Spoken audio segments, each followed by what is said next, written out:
This is Lansdowne Roar, the voice of the fans. Coming up, Liverpool 2, Man United 2. 2 points dropped, 1 point gained. We're going to have all the reaction to that. Plus, Martin O'Neill talking nonsense on Stick to Football. Prove me wrong. And we take a look at how our boys in green got on across the water. It's Lansdowne Roar.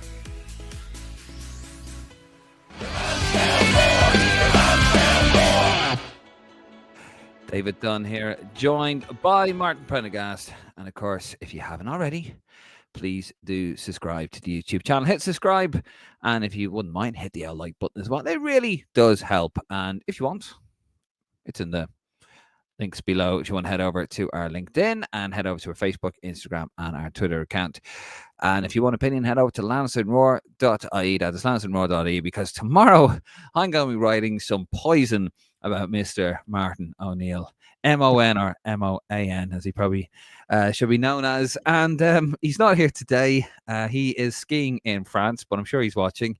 Connor, of course, over at Rep Tracker. And if you want to find out what's going on with the boys and girls in green of the past, no, that's what we do, the present and the future, head over to Rep Tracker on Twitter. And of course, this is live, and we are Irish football's most interactive podcast. So leave a comment, get involved, have your say. You can talk about what we're talking about. You can ask us any question you want. Even if we're not talking about it, you can ask us. You can even ask Martin about his Northern Ireland shirt he's got on there. Anything you want whatsoever. Hello, Martin. Hi, Dave. It's not a Northern Ireland shirt. What are you on about? it looks like one. Straight away. Oh, yeah, 100%. Yeah, I thought I might just come in now in the introduction, because a lot of people have been quite quick. Well, asking the question, Dave, of why our live show was set up tonight to focus on Man United Liverpool. And I don't want, this won't be a Liverpool Man United focus. It won't be. We're going to talk about Irish football, of course. But the reason why is because all these Liverpool fans they've discovered the arrogance they had from 1980s when the back pass was in football. They've all got well above their stations now. They've won the league already, and they're getting carried away. I was with a good friend of mine yesterday, Paul, at Enfield Town's match, and we'll be good now. Hopefully, it'll be a good game. And also just talking about Tottenham playing Liverpool this week in the Carabao Cup. And no, I think Liverpool, you got a chance there, because I think it's not the main trophy for them and stuff like that. Just the arrogance. It's all happening now. And this is the same team. Let's not forget the same team that Arnie Slotter's inherited down tools last year. But we can forget that in the press, and no one seems to be covering that. And I just feel sorry for Jurgen Klopp looking on, thinking, why did they all down tools on me last year? Trent wants out the door. Salah's a without doubt class player, but I see actually his favourite to be the Ballon d'Or winner 2025 now, after his penalty today. And, a penalty at Anfield. Shock. Are you done, Martin? Are you done, Martin? Are you done spewing your nonsense? No, in all honesty, why we wanted to cover this as well, we had a bit of a chat about this, because obviously there's a big game coming up, but it just is a sad indictment of where Irish football is a little bit, that, our proud Irish country, and, Man United and Liverpool players over the years, especially the 80s, 90s, and, Roy Keane, John O'Shea, that like we've always had Irish players at both clubs, and we've only got Kelleher there at the moment now. So it's a sad kind of indictment of where Irish football is, in a sense that it's big fixtures there and there's no Irish involvement. So that's why we wanted to focus a little bit on it today. And we've got some great memories of it, of course, as well. Yeah, I just put in there, like, Balsody had a thing there saying, and on the 19th of October 1985, 7 Irish players started in a 1-1 draw between United and Liverpool and Old Trafford. And there's none of that there. I can remember, I think the first Man United Liverpool game I remember watching was, and I'm going back here, 1992 final. It wasn't the final day of the season. It was the day that Leeds won the old First Division. It was the last time the First Division was top flight. Premier League was coming in the following season, and it was on ITV. The match live, Elton Welsby, and I think Dennis Law was the anchor, or was it Jack Charlton? I can't remember. And the Leeds players were watching it in Lee Chapman's. Do you remember when he had Eric Cantona? And apparently allegedly he no, there's the I don't mention that. I can't mention that. If you know, you know. But yeah, they're all sitting there on the couch. Gary McAllister, David Batty, Lee Chapman, Eric Cantona in Lee Chapman's gaff. And they're just kind of like, they've won the league, and like, yeah, it's brilliant. Yeah, they didn't know what to do. They weren't comfortable with the television, hadn't taken over. And it was Liverpool, Man United, at Anfield. I remember Yeah. United wore that lovely blue shirt. Remember the Yeah. blue sort of They were both Adidas, and Liverpool beat them 2-0 and cost them the league title. I mean, they kind of let it go, hadn't they, at that stage, United? Yeah, they lost to Forest a couple of games before. It was a Yeah. big kind of fixture congestion for United at the end there. And yeah, that was the day that Ferguson actually said afterwards Ryan Giggs signed autographs for some Liverpool fans and they tore him up in his face. And he said to Ryan Giggs, don't ever forget that happened. So that was something that day. And then So obviously United went on the next year and won the inaugural Premier League. it's so petty, though, is it, between the two teams? It's ridiculous, actually, sometimes. But yeah, and I can always remember, like, yeah, just a fantastic rivalry between two sides, but never. And I read something very interesting that neither club has ever been good at the same time. Not really, other than a couple of times, like maybe. I think that 85 season, United they were absolutely battering teams, weren't they? And then he fell apart in 85. I think the 1990 season as well, United did okay, and then fell apart. Obviously, Liverpool won the last. That was their last league title for 30 years. And I think it was a couple in the 90s, 96, 97. Liverpool fell away, and they've never really been at the same time. It's a weird one, that, isn't it? Yeah, it is. Yeah, and I can remember back a few games that years earlier than you, Dave. Obviously, I'm a bit older, but 88, I remember, I think, Boxing Day. Like, it was always a game that Liverpool, I think, feared Man United when they were rubbish United, and that we'd always get a result. I remember Gordon Strachan, I think, smoking the fake cigar in front of the clock, I think that was when. And I remember Ronnie Whelan's own goal in a 2-1 win for Liverpool. Classic own goal, that. But, he always said good that. Sides. He always said, though, Ronnie Whelan, that he always, because he was a United fan growing up, wasn't he? He always wanted to score in the Stratford End, and he said when he did, he's like, yeah, that'll do. Yeah. I mean, they shared the Charity Shield in 1990. That was interesting. Well, I remember Ronnie Whelan and Steve Bruce in the photo of that. So, yeah, great times. But I mean, it's interesting today. I put up on our page, Lansdowne Road, on Facebook, to give it a follow and interested in that. But I put up like 1996. That was the 1996 FA Cup final. That there was 5 Irishmen on the pitch.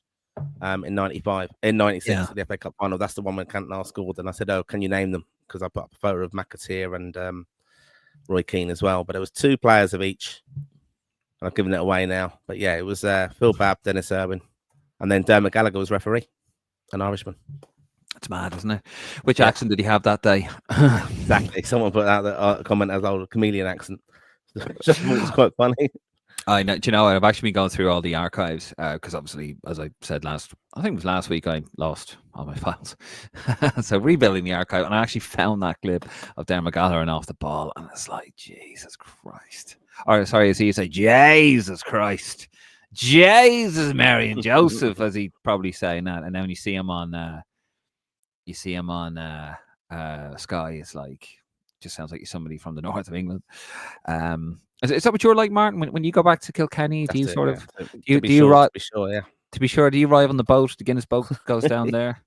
There's no public transport really, is there? Horseback, and then you sort of get off and you kiss the ground and you little cry and Darby Gill, little people. Welcome home, Martin. Was I going through passport? What, Kilkenny passport? No, in Ireland, in the airport, because I have an Irish passport, Dave. So they welcome me home. Don't know where you probably just go automatically through the British one. I have an Irish passport, so don't all this slander is not to say. I have said that the interesting thing about the Irish passport, and I think I love this is one of my like obscure kind of facts, but the Aviva Stadium's in your passport. I love that. It's lovely. It is fantastic. By the way, what are your memories? And I'm asking the Roar Faithful out there of the Man United Liverpool game. Listen, you can be neutral and enjoy it as well. It is one of the biggest club games, one of the biggest club games in the world. What is your memory of it? What is your favorite game? I suppose for me, what's your one, Martin? I'll start with my one. I think the 4-1 or the 1-4 in Old Trafford. I remember that time. That was yeah, and the reason why I'm not being facetious, by the way, because let's be honest, United have been shit for the last 12 years. Christ, 12 years. They've been shit. But when Liverpool went to Old Trafford, when United, and it was the season that United, I think they lost the league by 4 points. That was one of those rare times where they're both good at the same time. And Liverpool were on. Do you remember they just went through that run of form where they battered teams? Real Madrid 4-0. I was in the cup. Sorry, I wasn't in the cup. I was in the Anfield Road end for that one, and then battered Aston Villa, Martin O'Neill's Aston Villa, more on him later on, 5-0, and they just went to United and just beat them 4-1. It was mad. They were just a battering ram, and Torres, Vidic got sent off, didn't he? De Sena, didn't he? He got the chip. Aurelio as well. I think Steven so, Gerrard. yeah. That was my one because it was mad. It was United, a tippy top Man United team at their peak in the Fergie era, and Liverpool went there and did that. What's your favourite one? So many to mention. I think John O'Shea's last minute winner was amazing. That was really good. Enjoyed that. I didn't. for Diego Forlan, he did really well, didn't he? Is that the Dudek? The one that finished Dudek, didn't it? The howler. Yeah. He then he went. He didn't really make it, United, did he, Forlan, but he went on to become Golden Boot winner at that World Cup. Villarreal as well. He's actually he's a pro tennis player now. Doesn't surprise me. He was brilliant. It's crazy. Forlan, he was a very good player actually, but he just didn't work out from United. But Gary Pallister getting 2 against Liverpool, that's a bit mid-90s, that one. I mean, look, but back to as well the famous 3-0, the Dennis, the 3. No, that was 2-0. Do you remember the 3-0? Yeah, and then Razor Ruddock knocked himself out. Dennis Irwin's free kick, I think, in that one. Do you remember? Do you know how I watched that one? True story, right? And now anybody out there from Ireland will know this one. And that's not a rib. Well, I'm not digging in the ribs there, Martin. But Cable Link used to be the Sky Sports provider if you didn't have a satellite, the decoder. Now I'm really going way back. It's a good thing Connor's not on this one. He wouldn't have a fucking clue what we're talking about. What they used to have was, Martin, they used to have in the centre Cable Link, and he used to have all the channels in little boxes. And they had the little Sky Sports one. And I watched it on that with the BBC 5 live commentary because we were very poor. We didn't have Sky Sports. True's God, yeah.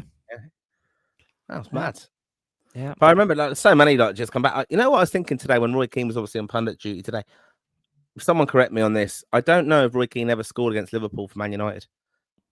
I don't think he did. And I was just trying to think about that today, like how influential was he in the games? I mean, I remember him having battles with Ince and stuff when he made the move, and he was fantastic in that FA Cup final '96. Roy Keane, yeah, he was. Not sure if he got man of the match. They might give it to Cantona, but or Keane might have got it, but he was unbelievable that day. I remember Cantona didn't look after the ball at one stage, and they were kind of United were under. It was a 1-0 game, but Keane then came back, marauding back, tackled back, and went off the head. That's a famous clip of that, but. I was trying to think about his impact against Liverpool over the years, but he was always brilliant in those games.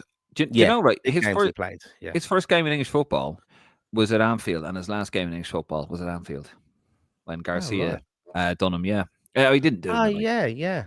It's mad, isn't it? Yeah, because he made his debut for Forest. Yeah. It's I mean. For Forest, yeah, you'd expect him maybe. Well, look, when he played under Forest, Roy Keane, younger fans are not going to. I'm not Roy Keane's biggest fan, but as he was an attacking midfield for Forest, he was brilliant, by the way. Yeah. Take a look at his goals for Forest. Wow, 20 yards, the finishing left foot, right? He was brilliant. But for United, obviously, he was more box to box, and then became like a sitting, holding midfielder. So you wouldn't really expect him to do that. That was very much due to Brian Robson having a word with him, wasn't it? Saying like, if you want to. Don't be like me. Like Robson was brilliant, but he used to get injured because he'd go in for nutty challenges and stuff. Yeah. But he said, like, if you want to last long here, you've got to adapt your game and probably tailor it to playing so well in Europe, especially. It probably helped him. United needed that, and he had the discipline to do it. But yeah, he was so underrated going forward, Keane. And when he started United, I mean, I think even his second or third game, Sheffield United, when he just joined, he got 2 that night. I think it might have been a home debut or something, or maybe away debut. But he was really good then. But another kind of more of a sadder story with Liverpool United's rivalry though was Dennis Irwin missing the FA Cup final because he got sent off by David Ellery. Do you remember that game at Anfield? I think it might have been Paul Ince in the '99 season, where Paul Ince might have equalised late, and then. He was accused of kicking the ball, like he got a second yellow. He kicked the ball out, and David Ellery sent him off. United appealed it, but he missed the FA Cup final over that, which was a bit shocking. Was that the one in '99? Yeah. I remember watching that. Yeah, I remember watching that as well. Oh yeah, no, so great memories. What are your memories out there, Raw faithful? Watching nearly 700 of you guys watching. Thank you very much for a Sunday night. It's great. Speaking of today's game, obviously a lot of people thought that it was United were going to get battered. To be honest with you, and I'm not just saying it, I didn't think I thought Liverpool would win. I didn't think they'd batter United because United were that bad going into this. They had to get a reaction. There had to be a reaction. When the media started talking about United in the relegation battle, which I never really thought, and I think United are very lucky, by the way, because once you get sucked into that, it is very difficult to get out of it. You've seen teams like Leeds. It happened to Leeds as well. You know, the talent they had. West Ham, they had a very talented side and they went down. I think Newcastle also. But when he kind of started talking about that, I was like, I think we're going to get a bit of a reaction here, you know? And there was United. I'll say it now. United were the better team. They were the better team. Liverpool were a bit of a mess at times. I thought Martin that still. I mean, still absolutely lethal on the counter attack. Liverpool. There was one where United really should have made it 2-0. And Liverpool just went down and in like 3 passes, boom, like I think Salah then had a shot where he just blended over the bar, just like that. But they were a mess at times, weren't they? And Trent Alexander-Arnold, apparently, right, was, and this is what's wrong with football. I'm going to tell you right now, it's one of the many things that's wrong with modern day football. Alexander-Arnold was being offered £78 million contract to stay with Liverpool, right? Because Real Madrid apparently offered £20 million. That's what's being reported. That's on the table. And then he goes and produces that today. He was a disgrace today, Martin, wasn't he? He made Matt Doherty look like Cafu today. It was sham. He just jogged. He just looked like he couldn't be arsed. Do you think his head is in Madrid? Yeah, his head's in Madrid without doubt, and even like WhatsApp group hopping through the game and stuff, and that's what everyone was saying. You know, you Get can't him put that out. in that kind of performance. And look, I kind of made that point as well. That he wants to go. There's no point keeping him if he's clearly made it. You know, his people or whatever. Connor Bradley. Yeah, Connor yeah, Bradley came on. Yeah. And he looked brilliant. He just flew into it. He was bombing forward. He looked like a young Andrew Robertson. Am I saying that right? Andrew Robinson, yeah. Yeah. When he started and he got into the team now, he looks a bit of a liability. He probably looks a little bit. There's 1 or 2 players that need to probably be moved on. We'll talk about that in a second. But he just bombed on, and I thought, wow, look at this guy bombing forward. He almost cut out Onana, which to be fair was bloody hard. Terrible goalkeeper. He looked brilliant, and then Alexander-Arnold, he should have been taken off at halftime. He was useless. Yeah, I think, like as you said, I think his head is in Madrid, and I made the point of let him go, really, or get the money for him, whatever you're going to do. But and then someone come out, well, what about you with Rashford? I was the same view with Rashford as well. I don't forgive players if they put in these mediocre performances over a length of time. I mean, he's thrown his toys out of the pram today, as far as I'm aware or concerned. My view of it, but I thought it was a fantastically open game. I think United.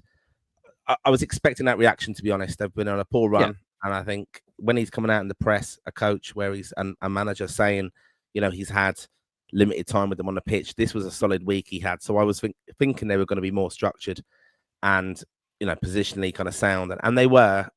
I thought it was more open than I probably thought it was going to be, and I thought United did offer a lot of threat as well. I mean, it's just crazy football, isn't it? I mean, Ahmad gets the equaliser there today, and couldn't get a look in under Ten Hag, was on loan last year.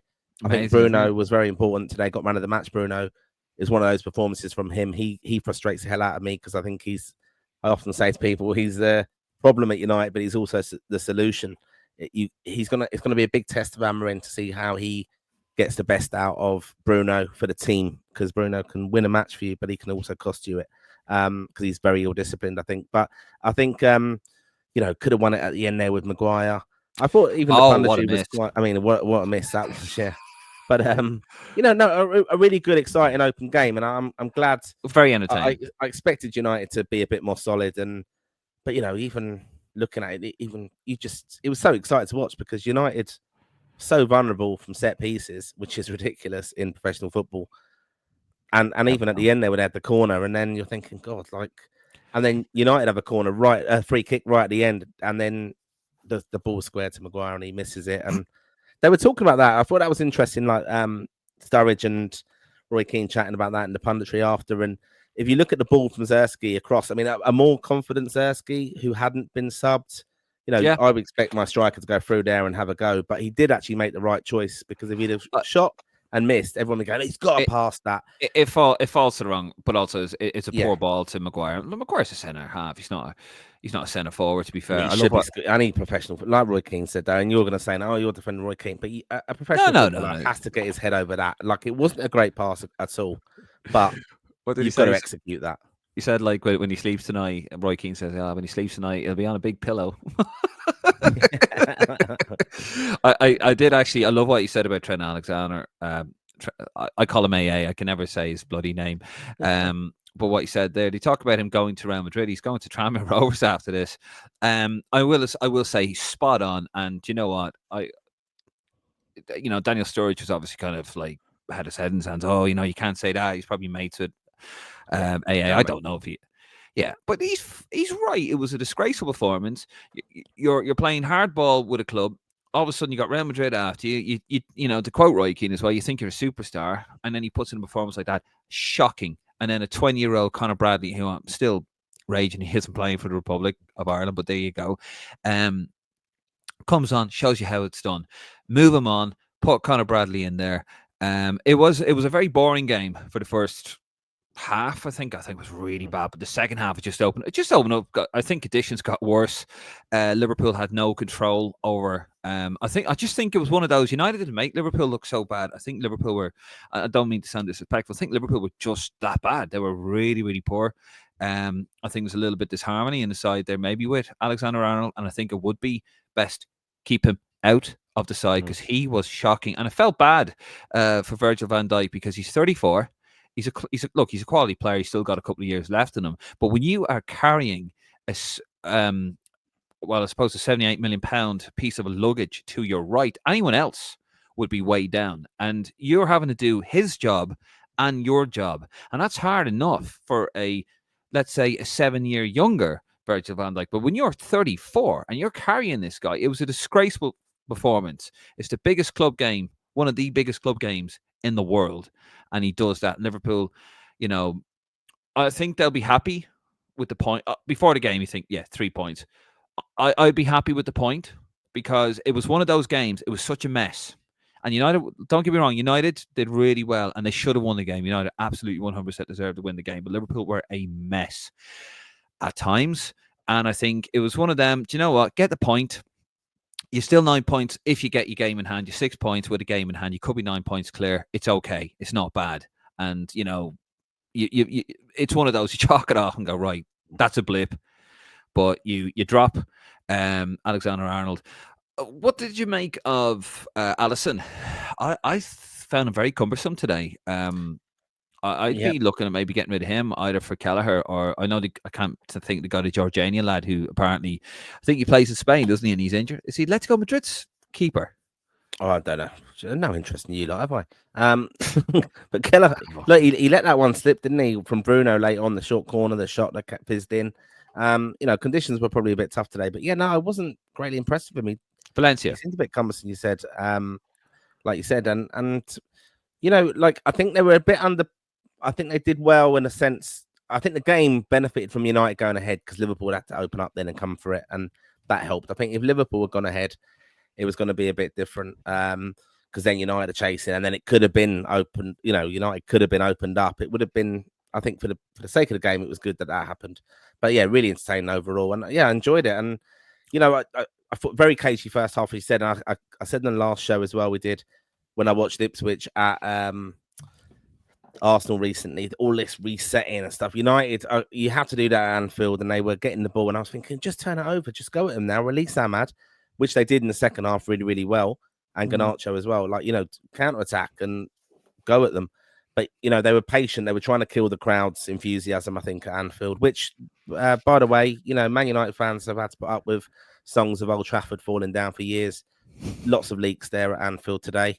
Lots of video footage of that. So, that's a relatively new stadium compared to Old Trafford. So hold on a second. Surely they've got to be fixing that soon. Hold on a second now. I can't let you spout this sort of nonsense. There's videos storm. of it. It's a storm.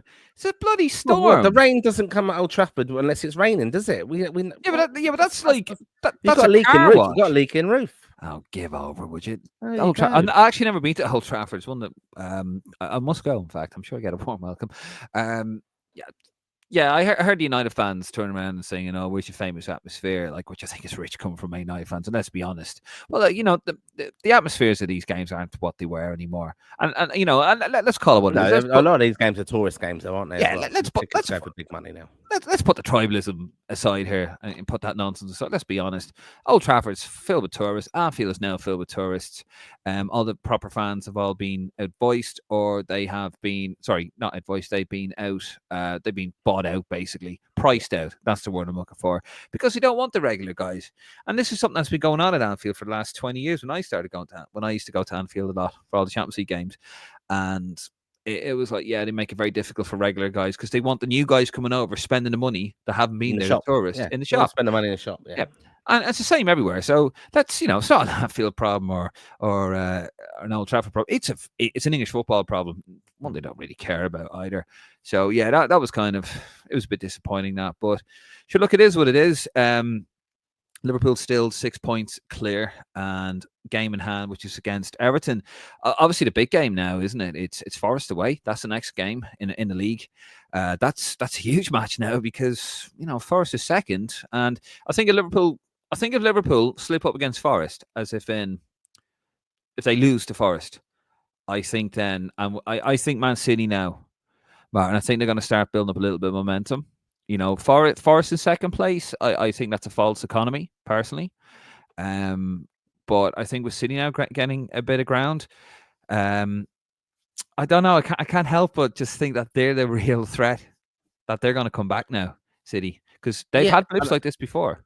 Yeah, look, United have fell off completely with the new manager coming in as well, but they're going to have a say. United, he will get them organised. I do believe that he will, transfer window as well, and they will have a say in the total race because they'll take points of other teams. It'll be difficult eventually. Yeah. So I think that's something to factor in as well. Chelsea as well are going to be competitive. Arsenal, I think Liverpool were under less pressure today to get a result because of Arsenal dropping the point. But yeah, it's such an unpredictable Premier League title race this year. You just don't know what's going to happen. I agree with you, Dave. I think City just second half of the season, when it all matters, it kind of all comes together for them. I think they might get caught out this year. I don't think they're going to do it, but I think they will have a hell of a say and a run at it. But I think so too. Liverpool or Arsenal could just have that say. I mean, a few weeks ago, I was saying Chelsea were making a run of it, but then they've dropped a load of points since. But I just think it's, you've got to factor in this Champions League format, the international window in March as well. All these things come into it. Lots and lots of football. I mean, you're saying that Liverpool playing Forest next, then they are in the league. But, they've got the Carabao Cup semi-final first. Okay, they've got Accrington Stanley next in the FA Cup. There you go. Set you up. Exactly. And but yeah, so lots and lots of football. And, I'm looking forward to this weekend, as I've often said in the show. FA Cup weekend is really good fun. You get a lot of shocks, of course. I do love the FA Cup brought up with it, of course. But I think you do get these games and these mad results. And I do want to see our Irish players playing. And I think some of the squad players are definitely going to get an opportunity this weekend, I hope. Yeah, it's going to be interesting. I think Liverpool might just still edge it unless they collapse spectacularly, which, by the way, could always happen. Absolutely could happen, undoubtedly. But I think if they do, they're lucky because City are off the boil. Forest is a false economy. United are still figuring out what's going on there. I think, not putting the boots in. There's going to be 3 transfer windows before you start to see some real change there. And that's just the situation they're in. I think Arsenal, I'll be most disappointed with Arsenal. Chelsea probably aren't ready for it this year, but, keep an eye out for them. If not this season, certainly next season and perhaps the one after that. So Spurs have just been Spurs. So, yeah, it's been a crazy season. But anyway. I think Arsenal should make an approach. Like, I think Arsenal need to get a good attacking player in there, I think, where they're going to have to go for games and something different. And who could be a player like Rashford? It could just ignite him and he could be a match winner for you in certain games. He just needs a change of scenery. And yeah. I think that's not the worst shout in the world. Sterling's not really done anything for them yet. I think they need to go for games a bit more. I saw them against Ipswich, as I said, really, really poor. Didn't go for it. Just they offered nothing. So I think though, just that would be an opinion for me. I think this transfer window might be interesting. Someone's going to have to get it kick-started, and obviously Trent, is he going to go now? Is he going to go whenever? Get rid of him. you know, and United are going to have to bring people in because you know he's going to have to make a move, isn't he, and show like. Well, Otherwise, I he's think got it's his more squad. about. I think it's actually more about who you get out the door Yeah, first. exactly. Yeah, but I don't know if Yeah, they can move people out without bringing Jan- people in as well. So January's a tough one. And yeah, then we're going to move it on. What you need there is probably a couple of shrewd signings. You know, just something to keep you ticking over, like Casemiro did. To be fair, a couple of years ago, genuinely, you know, at first he was good, something like that. But don't bring him in on ridiculous money.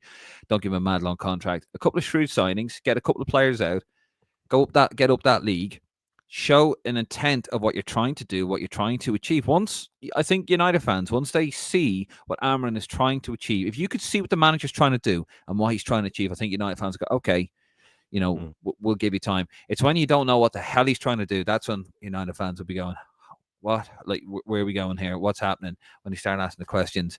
But anyway, that I'm sure we'll do more of these special Premier League shows, I suppose. Even though some people are moaning that why are we doing any matches that doesn't have any Irish players in it? Well, technically, Queven Keller, who it actually would be, I think it'd be a great signing for United. oh yeah, we said that before as well. Yeah, but I can't see. I don't want him to go to United, but yeah, that's shit. Right, let's move it on. We'll get to your comments there, and of course, this last week, a show, Martin, that I stopped watching and stopped listening to for some time. It is Stick to Football, hosted by Gary Neville with his chums, Jamie Redknapp, Jill Scott, Jamie Redknapp, sorry, Jamie Carr, Jill Scott, Ian Wright, and of course Roy Keane. They're the regulars on it, and of course they have all his mates on it. So I call it the Stick to Friends podcast, where he's got Wayne Rooney. I'm sure you see a lot more Wayne Rooney now since his calendar's opened up a little bit. Sorry, I couldn't help myself. But of course, this week was Martin O'Neill, and there he is there, and I had to watch it, Martin. I had to watch it. I mean, when Martin O'Neill is on these things, you're going to have Brian Clough, check. Forest and the European Cup, check. Fair enough. You know, he's won 2 European Cups or Champions Leagues for the younger youth. Although, did he actually play in the second final? Did he play? Yeah. I'm not sure. I don't know. He must have played. Did he? Did he? He got man. Did he? One of them was against Hamburg, wasn't it? He mentions that on the show. Kevin Keegan's Hamburg. Yeah. Well, I'll go back. Yeah. I'll have a look at that actually. And then of course, he talk about all that modern football, blah blah blah blah blah, and then he'd go on about Ireland, and of course that's what piqued my interest, Martin. I don't know about you. Oh yeah, that's why I watched it. Yeah, and I have to say, and I want the raw faithful out there. You're watching. There's 1,200 of you watching, by the way. Keep it going. Thank you very much. We're only half an hour into it as well, but I have to say, Martin O'Neill, when he talks about Ireland, he talks complete and utter bollocks. It's so one-sided, unfactual, and it's maddening because he comes out with this utter nonsense, Martin. Utter nonsense. Prove me wrong, by the way, out there in your comments. I want to hear from the raw field. I want to hear from you guys. Tell me what you think. But some of the stuff he comes out with, and there was one comment we'll get to in a second that he made that led to Ian Wright going, "Wow." And I was sitting right in this chair. I wanted to watch it on my phone or listening to my phone. I wanted to throw my phone off the wall because that's not true.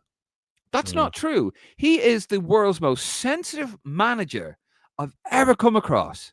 And I've been going through some old videos from like 2017, 2016, where the RT panel are talking about him when he's the Ireland manager, saying like he's so defensive, he's so sensitive, so thin-skinned. He is so thin-skinned, Martin. And the stuff he comes out with, it's pure one-sided dribble, isn't it?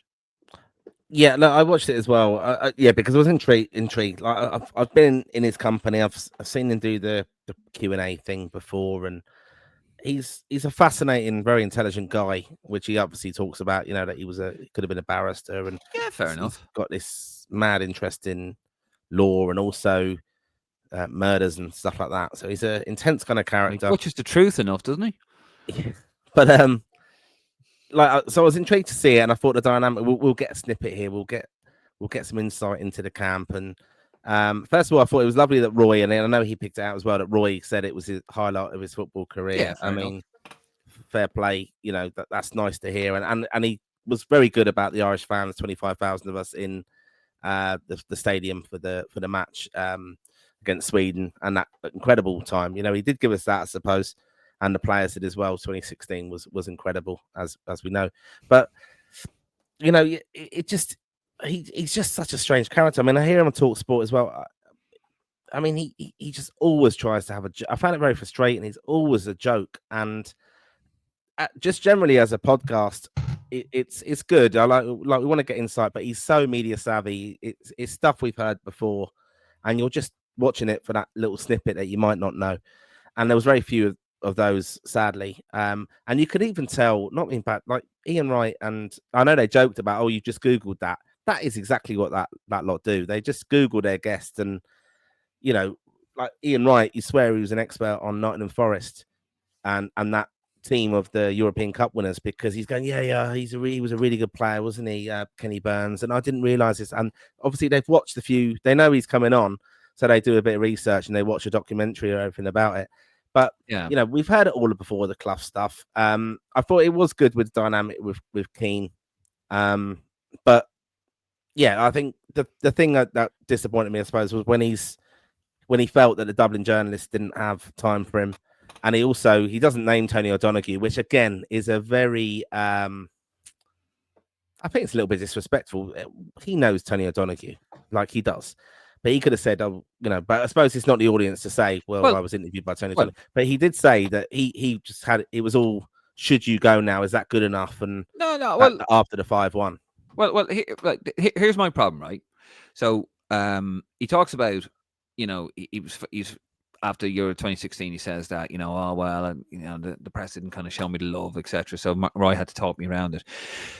And then, although I don't know if that was around that time or that was actually after the playoff, the 5-1 mauling. But anyway, the problem with him, right? He doesn't mention for a start that he was paid handsomely in his final year as Republic of Ireland manager. He's paid anywhere between 2 to 2.6 million euros per year, right?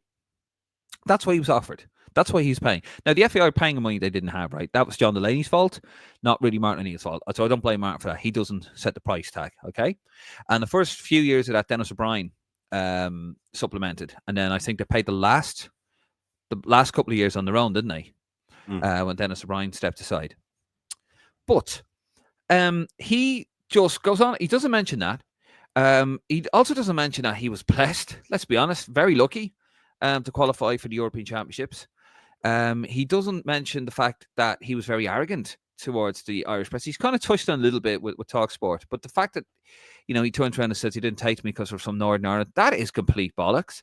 That is absolute, just not true. I've spoken to a couple of journalists about this. You know, when I was in Portugal, I won't mention names, and they were like, I never called him the Ulsterman, or, you know, and if they did, it was never meant in such a bad way, in a disparaging way. Look, if you're writing about a guy, Martin, right, if you're writing an article, and we've written a few articles ourselves, you normally what the traditional rule is, you start off Martin O'Neill, then it's the next time you try to write his name, it's O'Neill. Then it's the former Nottingham Forest manager, the former Ireland manager, the Derry man, the Ulsterman, you know, the former Nottingham Forest player, the European Cup winner. You know, you use all these different terms to describe him. There's nothing used there to be disparaging towards him. Now, maybe it's a thing where back in the old days, back in the 70s, on British television, the Republic of Ireland were referred to as ERA. And if they said Ulster, they meant Northern Ireland. That's probably in his head. But modern day journalists don't look at it that way. I don't look at it that way. You just look for different ways to describe him. The Derry man, the Ulsterman, the former Nottingham Forest manager, blah, blah, blah, and so on and so forth. It's just, I just don't like that. I don't like the fact that he goes on about, and let's be honest, he's talking about Tony O'Donoghue after the 5-1 mauling. You know, oh, we lost the World Cup playoff. We lost the World Cup playoff. And he comes up to me and says, that's a sackable offence. That's what he said on the pod, didn't he? That's a sackable offence. Yeah. I went back and listened to that interview, and that's not what Tony O'Donoghue said. What Tony O'Donoghue said, amongst other things, was it became a bit of a shambles, because it did become a shambles, Martin and Martin O'Neill, if you're both watching. It became a shambles. We were 2-1 down. We took the lead. We should have gone 2 or 3 up. Fair enough. They took the lead, went 2-1. He panicked at halftime, took Myler and Hendrick off for McGeady and Wes Houlihan. He panicked. So he took off the 2 sitting midfielders and he put on 2 attacking wingers or whatever. He panicked, and that allowed Denmark to absolutely batter us. So that's poor management. So it was a shambles. And he should answer questions for that. And he should answer questions for that World Cup campaign, because we were flying in that campaign.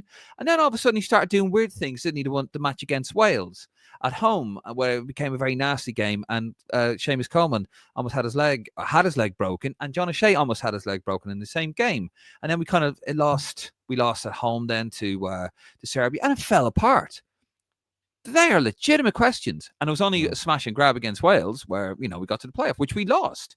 Legitimate questions. But what his problem is, and I know I'm going off on a tangent, his problem is that he came into Ireland thinking, okay, he was a nationalist from Derry. I get that. I understand that. But he spent all of his footballing career in Britain, and including the Ireland manager's job, because he didn't fucking live in Ireland when he was doing it. He was living in Britain. Fair enough. No problem with that. So he kind of came over here and thought, how dare these Irish press ask us questions? Ask me questions. I'm Martin O'Neill. I play for Brian Clough. Did you know that? Because, I only mention it like every day in his last year of Ireland manager.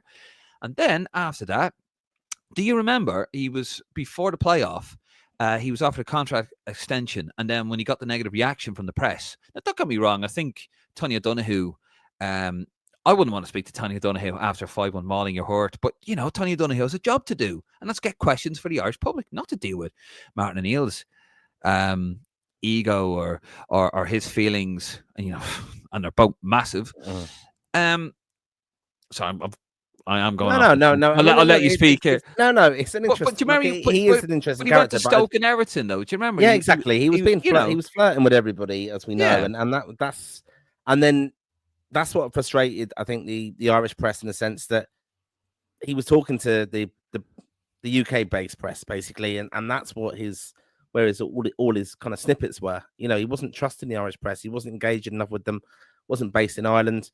You had Roy Keane being divisive as within the camp. I mean, that was interesting as well, saying, that wasn't him doing his job if he didn't call out these players who weren't training properly, which obviously we've heard the voice note, Stephen Ward, where he talks about. I found that as well. John Waters as well. So that was thrown in again as well. But like, I think history will be a bit kind on the 2016 thing, but it did fall apart. That's the thing. And, he didn't even seem to be like not understanding. He says it on the show as well. Like, he didn't understand what the Nations League was. No one had a clue about that. And, we went on to Aarhus, didn't we, for that dead rubber game. And that's where he made that ridiculous decision as well, which undermined the squad, I think, completely, where he's putting Cyrus Christie in centre midfield, thinking he can get away with it. It had gone wrong by then, That's another thing, Martin, and sorry to cut you off there, right? 2018, do you remember? We had one win in 2018. I was against USA. Do you remember that? I think Declan Rice played. That's another thing. He fucked up Declan Rice. Yeah, John O'Shea's last game. Yeah. I think they had the pride numbers or whatever, the pride shirts.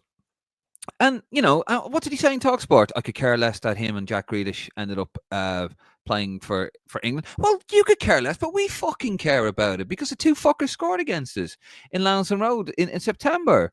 He what was it he said because I've done some research in this. Apparently, I don't know how true this is, but apparently Declan Rice was on the bench for Moldova at home. A game we had to win, but we won 2-0. He expected us to win. And he keeps going, well, it's not my job to throw him on. Yes, it is your job. Fuck what the players think. He's taken a place of an Irishman, basically, then. Like, what's the point of him having... Throw him on. Just have him not in the... He's eligible to play, should have played, he's available to play, you put him on. That was what you need to do. But, it still frustrates me. I don't want it to be about Declan Rice, but he played 3 times for Ireland, got man of the match. Went played away in Turkey. But that was under O'Neill, and that was a big failing, I think. I think the Grealish one's a bit different. But the Rice one, part of the squad, and that was the thing as well of Roy was up with the press.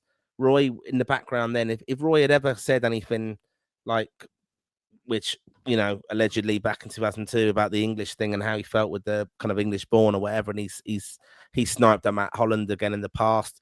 If Roy has that kind of thing in him that he ever says and takes issue with anyone like English kind of related or English born thinking they're Irish kind of thing. If that went into that was the mindset I was always thinking. If that would raise questions for Declan Rice. That's how I felt at that time, and Well, you know, I could see that in there perhaps. And again, that's just you not managing your staff. I thought it was interesting, some of it, you know, talking about the bond they had and even the qualification night that they had a night out in the casino or whatever it was, and just like he definitely enjoyed his time with Ireland, they're Roy Keane. children. They're a pair of And children all together. Let's be honest, right? no, I think it's just what annoys me listening to him is he makes a joke every time. It's just I'm always waiting for the quip, and even and that on that stick to football generally. I mean, I know we joke, Dave, but you know, on that there's always like a little bit of a line or funny little thing. They're trying to be a bit kind of relevant and having their get their laugh that goes a bit viral on it. I think, but you know,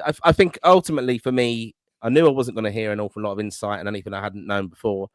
And I've got the same out of that, but I think it was nice. And you'll say, "Oh, we just love Roy," and I do. But you know, it was just nice to hear Roy saying, "I really enjoyed his time," and it wasn't a surprise to me to see. I thought it was good insight into Roy that he didn't like it with him at Forest, and it was never going to work at club football. And that just, I think, for me, not alarm bells. It's just probably something that in future.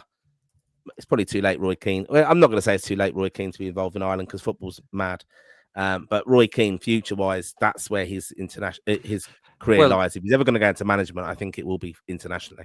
Well, I don't know. I mean, look, and you're right. Like, listen to the two of them. They're like, it's like listening to Zig and Zag at times. It's tiresome. It's like Martin O'Neill reminds me of somebody that you get when you have to go on this course that you don't want to be on, and you get this guy, and he's a nice guy, and you just want to get the course over and done with. It's death by PowerPoint, and it's this middle-aged fella with his fucking short tucked into his chinos, and he just makes quips every 2 seconds as the same dad joke time and time again. We've all been there. It's like going to mass on a Sunday. You don't want to be there, but there's nothing you could do about it, and you got to listen to it, and you just want to say, just get on with the fucking thing. Yeah. I think even O'Neill stuff, though, I think is very much like if you go to an after dinner thing with Martin O'Neill, I guarantee you'll hear the Larson one-liner, you know, where he said, "Has Larson scored yet? No, we haven't kicked off yet," or whatever that little joke was. You know, all this, he has all these one-liner stuff and the Clough stuff. It's all stuff we've heard. But one thing, it's entertaining at times, but it's a bit. But a point I also want to make, though, sorry to cut you off there, because I had to get it. I have to get this out of me because I'll burst otherwise. Is that you mentioned it, the Cyrus Christie thing? I was at that game. I was against Denmark and Wales, the final 2 games of the Nations League, which we got relegated from, and then got reinstated because they changed the rules. And we didn't have Declan Rice, and before those games in November, he said about Declan Rice, it would have been crazy to substitute.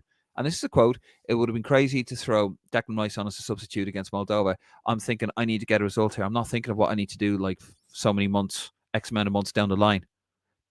That just sums him up. And then what does he do?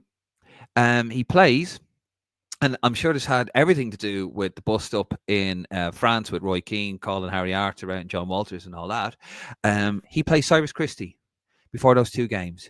And he had Alan Brown, Conor Harahan, he had Jeff Hendrick, he had Harry Arter, and I think that could be it actually, sitting there. And apparently the reports came out that they were livid because that, to those players, was that. So great man management, Martin. You played a right back in the middle of the park who'd never played as a centre midfielder, as a professional footballer. Last played it when he was 12. And, you know, and he doesn't mention that. And he never goes on these shows where somebody, and to give him his due, Ken Early, when he went on TalkSport and he was talking to Stuart Pearce now, not Martin O'Neill, and it was for the England game actually, and he started kind of tearing into Martin O'Neill. Oh, he's always on TalkSport because he, like me and yourself, we're frustrated because when Martin O'Neill turned around and said about the whole Tony Donahue coming up to him saying, "Oh, that's a sackable offence," that's when Ian Wright went, "Wow," and I'm sitting there, no, he didn't. That's a lie. That is an absolute lie. And I'm tired of it. And I'm actually shocked that he didn't mention Stephen Kenny. Because, you know, I was thinking that was the only thing that was missing from the Martin O'Neill bingo card. And I thought, Christ, you know, is this guy, and he's torn into Stephen Kenny in TalkSport. I think, does he not forget that Mick McCarthy replaced him? Not Stephen Kenny.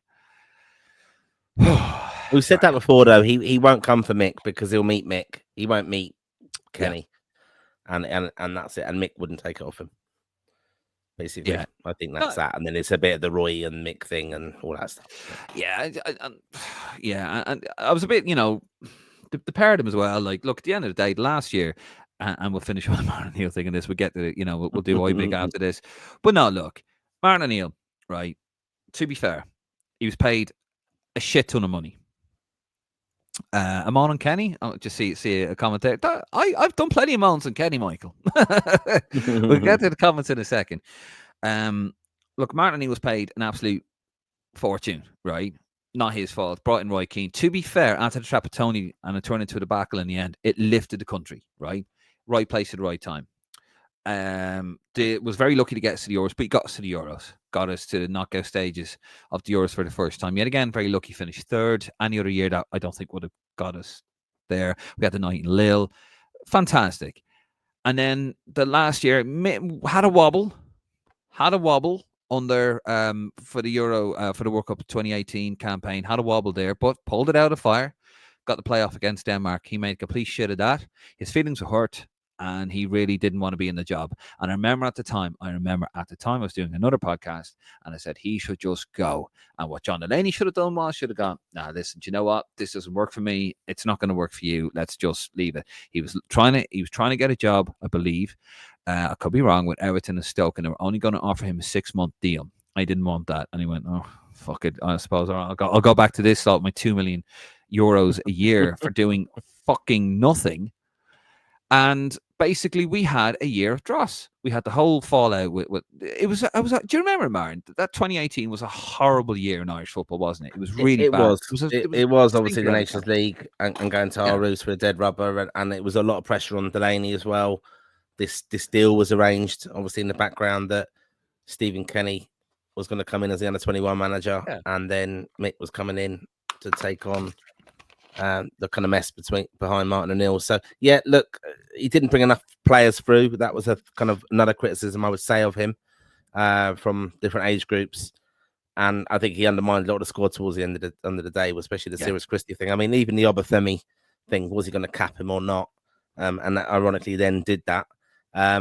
Just a lot of nonsense. It was just gone at the end, and it was horrible. And like that Aarhus game, I've said the story on this before, but obviously we've got 1,500 watching us tonight. But that night was horrible in Aarhus, and coming off the pitch, like Roy was going for 2 Irish fans, and he was held back by security and stuff because the fans had turned on the management and the team. So it was just they were going anyway. So. And that was it, But yeah, look, I think there's definitely questions for him, but which he seems to avoid. And I don't think he was ever going to talk too much about Ireland as much. He did obviously cover it because of the link between him and Roy. That's why they went into it. But otherwise, he probably wouldn't even give an Irish a thought to it at all because it was on it's on a mainstream thing. Well, he's always on TalkSport, isn't he? Yeah, even then, like when he's on, I actually stopped going on TalkSport. Listen to Simon Jordan, and I do like Simon Jordan, but like just some of it, it's a bit like, he has an upfront podcast, doesn't he? And now then it was him and Graham Souness, and now it's 3 up front with him and Troy. I don't want to listen to. I don't want to hear what Troy Deeney has to say. Do you know that's fucking really? Yeah, exactly. Jesus. Anyway, right, we'll get to the. Sorry about the rant there, folks, but I had to get it out. It drives me mad. Therapy for Dave. It's therapy at times. It's a safe space, folks. Yeah. Say what you want. Get involved. It's a quiet night in the comments there, but it's not a quiet night with the viewers. 1,500 of you wonderful watching us. Wonderful people watching us here. It's 10 o'clock here, UK and Ireland time. Thank you so much. And just a quick reminder before we do big and see how we got on. Please do subscribe to the YouTube channel. Just type in that Lansdowne Road, or just hit subscribe if you're watching us here on YouTube. We are trying to grow the page. We are trying to grow the channel. Head over to lansdowneroar.ie for opinions and articles, that sort of stuff. And also an audio version of this podcast if you want to listen to it as well. Wherever you get your podcasts as well. And head over to Facebook, Instagram, and Twitter. And also, if you want to give Connor, he's not here, he's in France, very posh, isn't he? Or Chanté, over in France, skiing. Skiing? What the fuck? What is he like a public school boy? He's from Northern Ireland. I'm telling you, Boxing Day. And I know he's watching this somewhere. In Boxing Day skiing trips. What next? Going to be fucking quail hunting probably next. But I head over to Rep Tracker on Twitter. There, he's doing God's work, and he's a good lad. Is our Connor? I won't say that when he's on here. Also, Dave, just before we go on to Obig, for some of you kind of newer viewers tonight as well, check out the YouTube channel. Check out our exclusive live shows we did. We did Lansdowne Legends in November. So just give a big context of that. That was the weekend of the England game at Wembley. But we had Clinton Morrison, Alan Kelly, and Ian Hart join us for the whole weekend. But this night we recorded with them in the Irish Centre in Camden.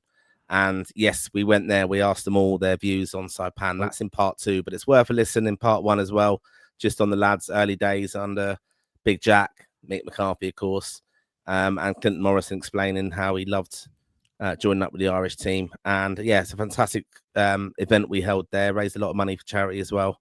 And the lads were in fantastic form. So do give that a listen. Great lads. Part 2 we released just a week ago. So that's the one which is focusing on Saipan, where you do hear the full story of obviously our Roy Keane and Mick McCarthy.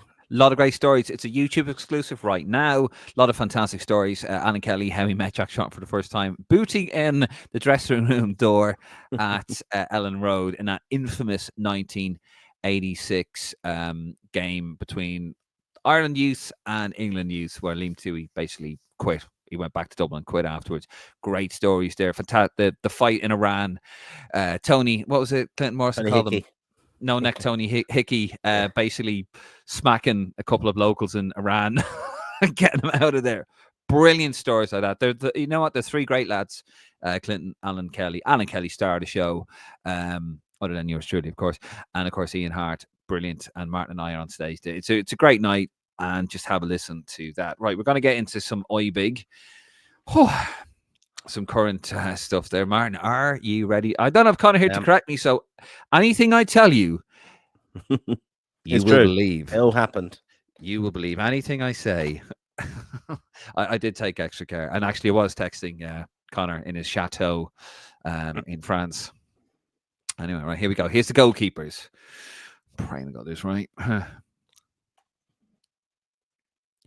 Queefing Keller, an unused sub in the 2-2 draw today against Man United. Mark Travers, 90 minutes and a 1-0 win over Everton. Well done, Mark. Max O'Leary, 90 minutes and 1-0 win over Derby County for Bristol City. And Josh Keeley, 90 minutes and a 1-0 win over Shrewsbury Town. And Gavin Mizuno still out injured. But I believe he is back in training. Good man, Gavin. Right. Let's get on to the. Anything you want to say there? By the way, good to see Mark Travers back. By the way, yeah, brilliant. I think he did. He get. I think he got in because their goalkeeper was away home. No, I think baby was born, so Roy Keane would have lost their head about that. I think that's what I heard. Why he wasn't having the baby, was he? But yeah, so Keane, yeah. So yeah. Good to see him back involved because it's very, very underrated, and it's great to see him get an opportunity. So he's very underrated. Right, let's get on to the defenders. I've got a comment there. Have I made a mistake? No. Defenders. Here we go. 1,600 of you watching. It's brilliant stuff. Seamus Coleman still out injured, I believe, for Everton. No one lost. Darrell Shea, 90 minutes and a 2-2 draw with Fulham today for Ipswich Town. They just don't know how to win. Nathan Collins, clean sheet and a 5-0 win over Southampton for Brentford. Liam Scales, an unused sub after his disaster in the Old Firm, which lost 3-0. Shane Duffy, 90 minutes to 2-1 win over Coventry for Norwich. Mark McGuinness, they play tomorrow, Monday, Luton Town. Callum O'Dowd, a 90 minutes and 1-1 draw with Middlesbrough for Cardiff. Matt Doherty, they play Monday as well. I think they play Forest. Wolves do. Jake O'Brien, an unused sub, of course he is. Looking for a move, hopefully. But apparently they won't let him go. Ryan Manning, an unused sub. Thank God he wouldn't want any of that nonsense, losing 5-0. Southampton. And Amabamadeli. Monday, will he be in the squad? I doubt it. Robbie Brady still injured for Preston North End. Jimmy Dunn also, he is Monday QPR. John Egan got the 1 minute against Blackburn Rovers. Just really come from the bench, really, isn't he, this season? Aaron Cashin, he was injured for Derby County. Still a winner break for Anselmo Garcia, McNulty, him, and Troy on a winner break in the Netherlands. And Will Ferry, 90 minutes and a 1-0 loss against Hearts. And James Abanqua, had to take my time saying that, an unused sub. But we don't know if he's injured or not. And I did ask Connor in a chateau in France, and he says, I reckon he's injured, but I don't know, because nothing's been made public. So for all that knowledge, head over to Rep Tracker. No, just joking. Do head over to Rep Tracker. Just a bit of interest on that one, and it was actually Connor did he one of his posts today actually quoting Mark McCadden that Omar Bamadeli, easy for me to say, Dave, not for you. That he's linked with Leeds or Sheffield United on loan, which I think would be a good move for him. And he needs to get out there and got to play. And I think the same for Jake O'Brien. I think Everton now in the FA Cup coming up. We need to see him getting game time now, because he's got to be looking to push away from there if he's not going to get game time. Because they're going to be quite solid defensively. Everton, that's going to be Dyche doing that. They have tightened up everything, but he's not going to change it much then if he's working with these defenders who are just and they stay fit. So I think Jacob Bryan's one. I think if he's thinking he's going to get in that March squad, he's got to be looking to get out of there. But will they let him go? That's the thing. But apparently they won't, because to be fair, they have a takeover. The takeover has been complete. Mashiri, is that the guy? Mashiri absolutely ran the club into the ground. They have new American owners, so who knows what's going to happen. Probably that might be a summer thing as well. But I just think they're just bobbing over the relegation zone. They will not flush Everton from the Premier League. And I think Dyche is just trying to just keep them there and doesn't want to upset the apple cart a little bit, which I understand. But very frustrating for young Jacob Bryan, who was a bit of a cult hero at Lyon, and they kind of, they needed the money too, and he's just warming the bench, and it's very unfortunate for young Jake. But yeah, great news for Bamadeli. I really hope he does get a move there, because he's absolutely he's a hell of a talent, that boy, and he just needs to show it. Just these games, just needs a few months injury free, and we can see what that lad can do, and then he'll hopefully remind either his club, Nottingham Forest, but they're second in the Premier League, or another Premier League side, of what he can do. And he's a really good player. But anyway, we're moving on to the midfield. Josh Cullen, 90 minutes and a 1-0 win over Blackburn Rovers for Burnley. Jason Knight, 90 minutes and a 1-0 win over Derby for Bristol City, the captain there.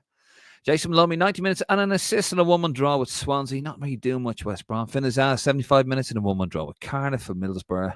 Andy Moore, 90 minutes in a boring 0-0 with Plymouth, minus Wayne Rooney. See what happens when Wayne Rooney goes. They don't concede. Jack Taylor, 17 minutes today in a 2-2 draw with Fulham for Ipswich. Jamie McGrath, unused sub for Aberdeen. Will Smallbone still out injured, but I do believe he is back training, so hopefully we'll see him sooner rather than later. Alan Brown also out injured for Sunderland, having a bit of a torrid time injury-wise at the moment. Mark Sykes also still injured for Bristol City. Luke O'Connell, 22 minutes, came off the bench in a 3-0 win over Crawley Town for Barnsley. Boston Lowell, still not really getting much game time. An unused sub today for Stoke. Connor Coventry, 90 minutes and then they'll draw with Reading for Charlton. And Rokavata, 90 minutes of 2-1 loss. Another home loss for Watford. A 2-1 loss to Sheffield United. Nothing really much to say there on the no, just obviously FA Cup. I keep saying FA Cup, and I'm hoping that Stoke, hoping Bosun, if he's anyway near fitness, that he gets a game on this weekend coming up. They've got Sunderland, so that'd be quite an interesting one if he can get some game time there. And Stoke are a team, obviously, a bit of an Irish links there all over the place. So yep, they're ones I think keep an eye on. Rocco did well recently, hasn't he? Scored his first goal and things. I think he's a bit popular with Watford. Not a team kind of close to me. I've got a few Watford friends as well. They like him.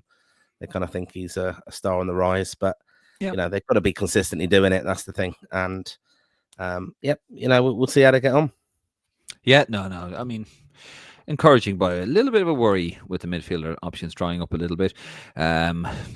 Hopefully we'll see some of those lads back in action before March. Let's move on to the attackers. Bit of good news today on that, actually. Evan Ferguson, he is still injured, linked with Arsenal apparently. A lot of talk about that. Troy Parrott, he is on a winter break in the Eredivisie. Adam Maida, 83 minutes, a 3-0 win over St. Mirren. He did not score, though. Tom Cannon, 90 minutes in that boring 0-0 with Plymouth.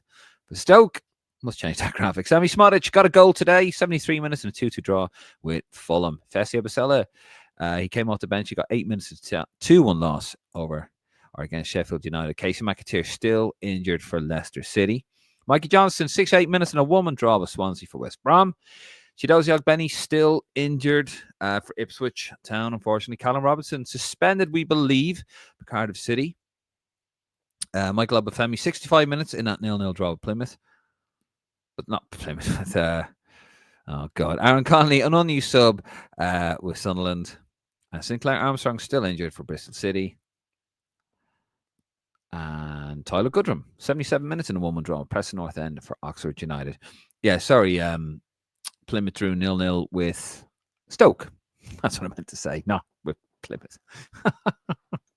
I had to make some mistake. It's the world would end if I didn't make some form of error on here. Sammy Smodic, well, it was a bit of a... I mean, they all count, don't they? His 4th goal today, Martin, in the Premier League. So I crashed out the crossbar. Then he took it well. There's a few lads on the line there. So yeah, good finish. Yeah, but I do like him. I think, again, one of the things I'll be critical of Stephen Kenny now in hindsight would be that, we didn't get him involved with Ireland sooner. But yeah, very good player. As I said, I went to Arsenal Ipswich and I was looking forward to seeing him and watching him a bit closely. I thought he played quite well, quite conservative approach though, Ipswich. But yeah, very talented player. Great to see him, great scoring record last year for Blackburn.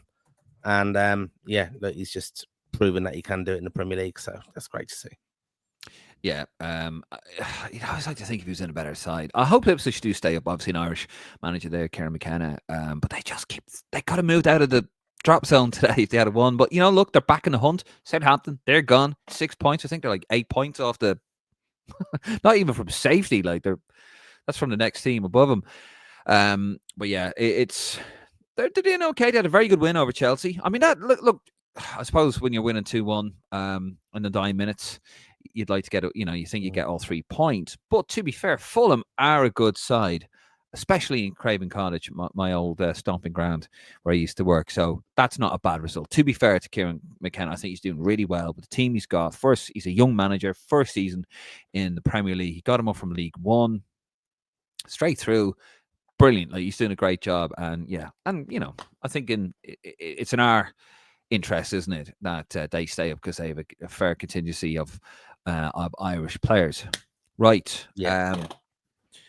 All right, let's move it on to the excuse me, let's move it on to the comments. We've got just about 1,800 people watching us live here. Thank you so much. The support, amazing. You guys are brilliant. We've got a massive 2025 ahead of us, Martin, haven't we? Going to all the games, looking to do more regular live episodes. We've got a lot of stuff really in the back burner, haven't we, that we really want to get out there this year. We do. Yeah, we'll be chatting to more Irish fans as well because we want your involvement. And we get a lot of questions coming through from Irish fans, even about how do we get tickets for games, for the away portal and stuff like that. So I'm gonna record something on that because obviously some of you might know that I'm a chairman of Risk London over here in London, and that's what we do, the ticketing. So yeah, it's just something that we want as many people going to games as possible. We do like promoting Irish football. We're totally independent of the FAI, of course, and we don't mind giving them a dig out. And we know they watch us. So hi lads, hope you're all well. Happy New Year. But like we will be giving some information out because I think we want to meet you at games. We want you to support Irish football like we do.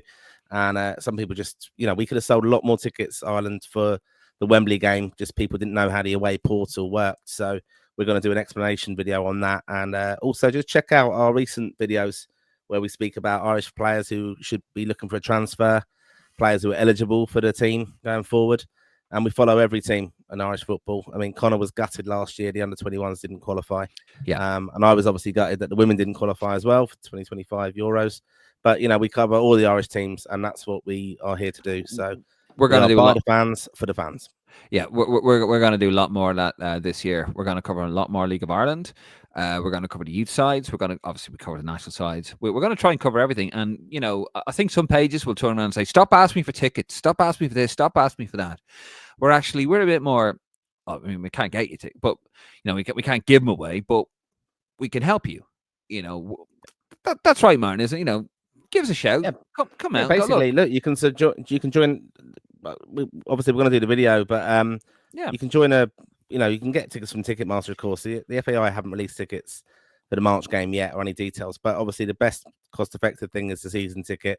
But I know even with the fixtures out now that we a lot of people can't commit to that and funding wise as well, of course. But you can join a supporters club.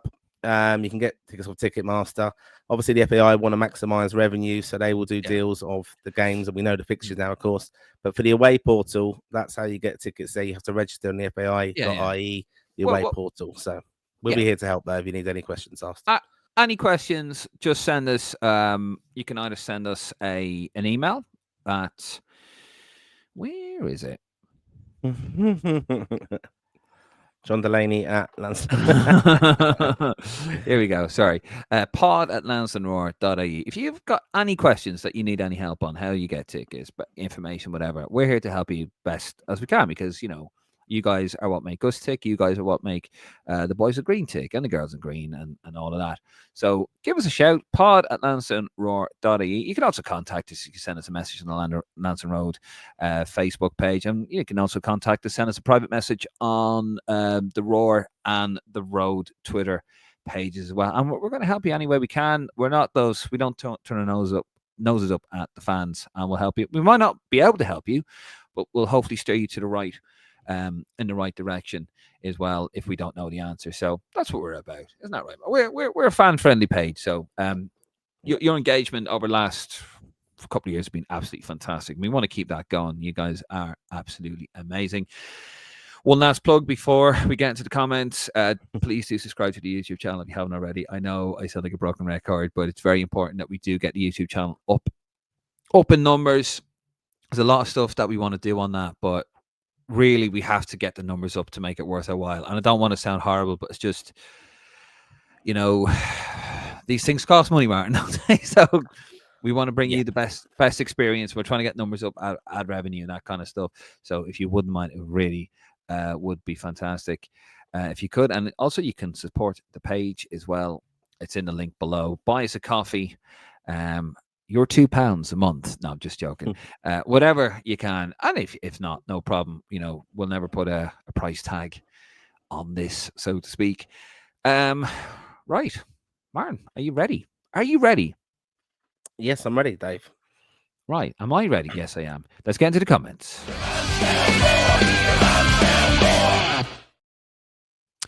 Right. Let's get into your comments. You guys are fantastic. And before we went on, 6 minutes early, Rolling Stone. Watching the Man United Liverpool game today, it has become clear to me that there are no players who are unplayable today.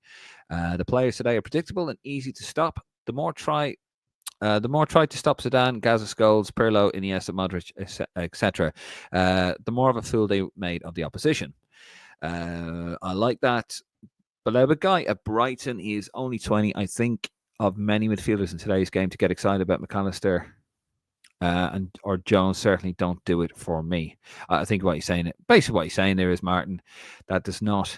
And he's got one more comment, but obviously not a lot of players in today's game get him excited. And I think he's got a point there. His final comment on that is their final comment. Sorry, I don't know if it's if I'm saying a man or a woman. But their final comment on that is compare the ability of Pogba today's midfielders. Pogba could hit 70-yard passes on a half volley on a sixpence. He was a beautiful player to watch. He played as good for France as Zidane ever. Oh, I don't agree with that, but I do think he's got a point, or they've got a point. Obviously footballers are overcoached today. That's why managers like Roy Keane and Wayne Rooney and Robbie Fowler and all that can't really do anything in the modern game, can they? Because every player has to be basically spoon-fed information, don't they? You can't just rely on, you're a mature player, you sort it out, these are kind of like the instructions, like old school football. Like everything has to be compartmentalized, doesn't it? It has to be broken down and has to be battered into the heads of these guys because they're so overcoached these days, aren't they? Yeah, but Pep's ruined football, hasn't he? um, Well, in not many ways, like like it's yeah, system now, and it's brilliant to watch when it works, but it's very much they're fine margins against these top teams, and that's why it was lovely to see United, Liverpool today being such an open game, yeah, which is more exciting to watch for a fan. So, but these teams, they are just trying to beat the press or just relax on the ball and get their stats up and things like that. You do want to see exciting players, and the schoolyard footballers are gone basically because they're dragged out into these academies very early on and overcoached. And I've been on a lot. I am a qualified football coach, like quite low level, but even that journey, I'm quite critical of that. We've spoken that in the past. It costs so much to be qualified now. You wait for B, C, and all that thing, and trying to even get on the courses. But fortunately, in my coaching kind of experience, I've had the opportunity to go like to Tottenham's training ground and hear how they're developing players and what they're looking to develop. And it's interesting to see how they're coaching players, but and actually they're saying they're not overcoaching them, that they want to see twisty turny players who are confident of Cruyff turning in their own box, which years ago when I played, you'd never do that. You'd be hauled off. You don't play the ball across the box and things like that. It's now being safe in possession everywhere, but it's so systematic now that it's you don't have players taking people on enough. A lot of the coaching now is 1v1s, 2v2s, lots and lots of touches and stuff, but you don't have players. Everything's explained to them how they can do it. Like you break it down your coaching session. How many ways can you beat him instead of just doing things off the cuff? George yeah, Best used to be limited in training, didn't he? I know this is going back a long time, but George Best, they used to limit him to 2 touches, but he was such a genius. He'd hit it off the shins in his second touch, so he'd get his 2 touches again. So, you want these incredible players.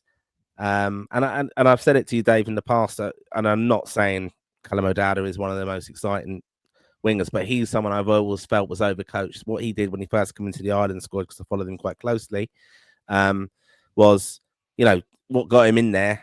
Obviously, they've taken that away from him. He's not brave enough to take people on now unless he plays a more advanced position. But you do want to see people like that. Sammy Schmodik's doing what he's doing week in, week out. You don't want them playing that safe percentage pass all the time. no. And sadly, we don't have enough of those types of players. And do you know what I noticed today with the Liverpool game is that it was so open because the weather was atrocious. It was a bit of a mess. Not just the weather; the professionals, they should get on with that. But you can see it was a horrible icy rain. I've had icy rain in Liverpool, by the way. It is fucking cold, drenched in Anfield. It is, and because you're so close, aren't you? Like to the Irish Sea and all. It's bitter. But the game became a bit of a farce, and I could see when Liverpool would lose the ball. I don't know if you find this, but they're like those not Sabutio, but when you have the football games, where they're stuck in the track. Yeah, They can't move, they go up and down.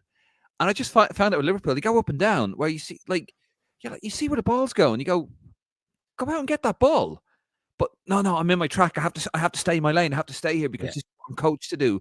And then United, like literally, you have 2 lads next to each other. And go, oh no, I can't leave my track. Well, I can't leave my track.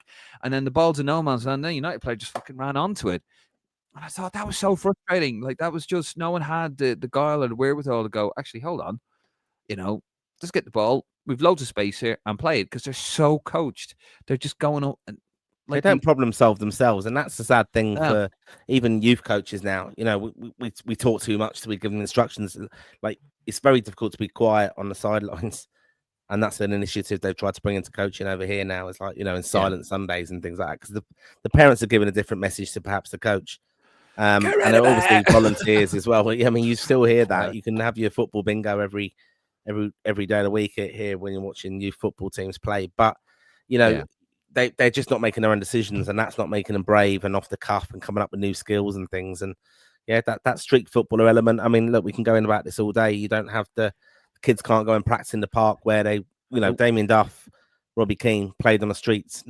Kids can't do that now. What hours they're playing in football. So we are making robot footballers. If they're young enough and good enough to get into academies, they're into that system straight away, and they're not playground footballers anymore. There's no free play in it, no expression a lot of the time. No. So very few players now. You look at the kind of lock a game, really. Well, But anyway, we'll move it on. Martin Fitzpatrick. Martin, that kit looks great. Where can you get that kit, Martin? You can't get it now. It was a limited edition deal that West London did with O'Neill's for a limited period to celebrate our 40th anniversary. But we'll be doing a new range or something similar in the new year. And we're looking at doing our own stuff, aren't we, Dave? We are. Little plug. Are we? No, I'm just joking. Yeah, we are. Loads of plans this year. Ronnie Stone again. John Giles used to say that all the great players give you a bad choice or a terrible choice. I don't see that today. They lack that off the cuff genius. Michael says Maguire put in a great shift today. Yeah, he was okay, especially down the other end. He was mint. Michael's, like yourself, Martin. John O'Shea at Anfield last minute. A memory there for Michael on YouTube. Rolling Stone, quite vociferous today. The Liverpool team in the 80s of Barnes, Houghton, Whelan, Beardsley, Rush, Aldrich, Grobler would eaten either of those two teams for breakfast. They would have been 4-0 up by half-time. That I do agree with.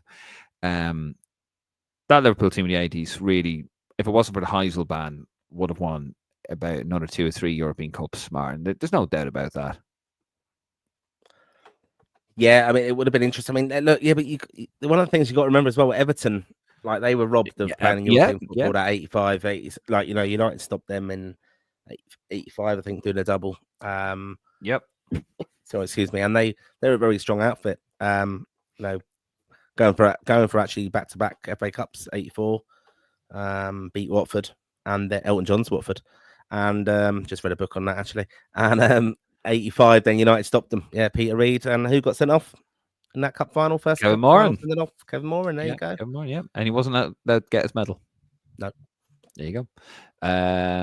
Ronnie Stone, Roy Keane could actually get turned on the ball and play line-breaking passes, something that few midfielders can do today. Michael says, Arsenal, Spurs, West Ham.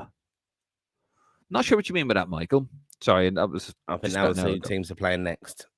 So I think, or I'm not sure. Maybe it's opposition they're playing next. I think United. I think that's what they're. I know. Oh yes, that's right. Yeah, yeah. Oh, what's happened there? Comments disappeared. I moved it. Sorry. Don't bloody move it. We're live. Rolling Stone. One of the biggest problems with modern football is self-anointed pundits like Steve Howson and Rory Jennings, who have really misinformed opinions. I'm not sure they are.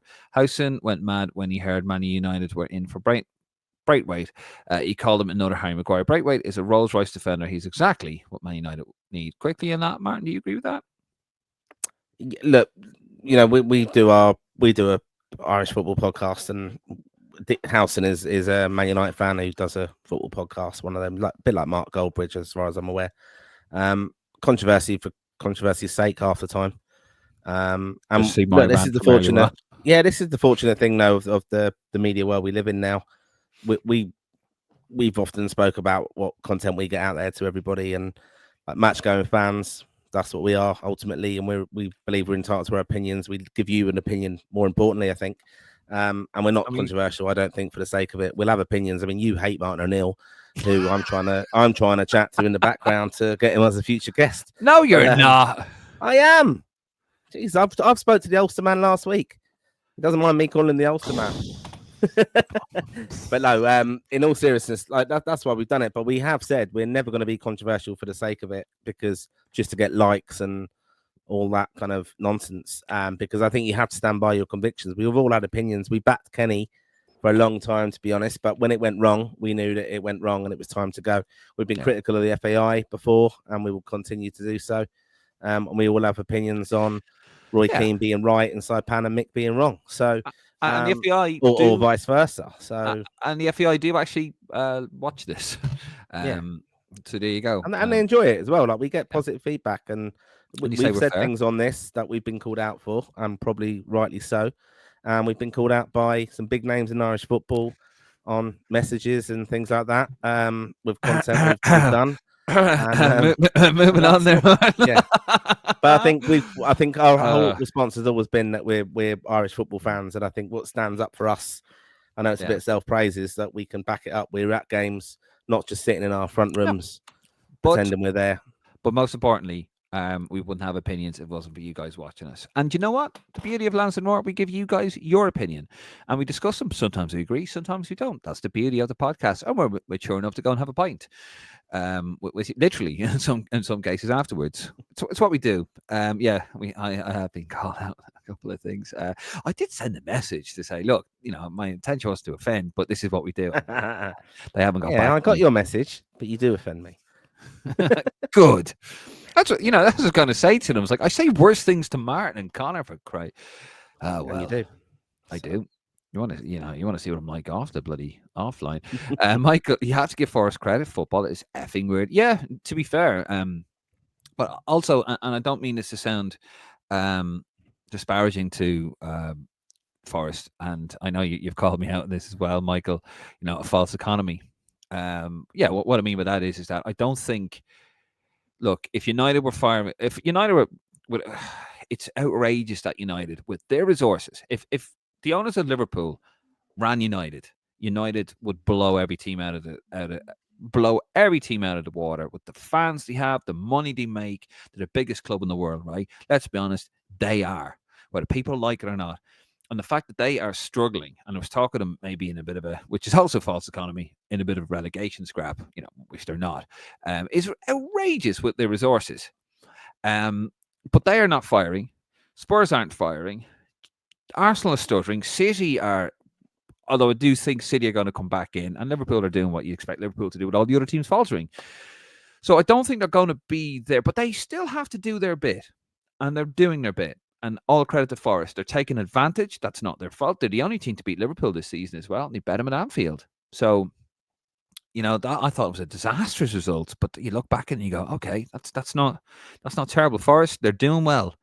You never know. They might finish in the Champions League places, but I think they're one of those. If they finish in the Champions League places next, and they're in the Champions League, they'll probably finish 10th or something next season. I don't think they have the resources to sustain. Look at Villa. Look at Newcastle. That's two teams as well.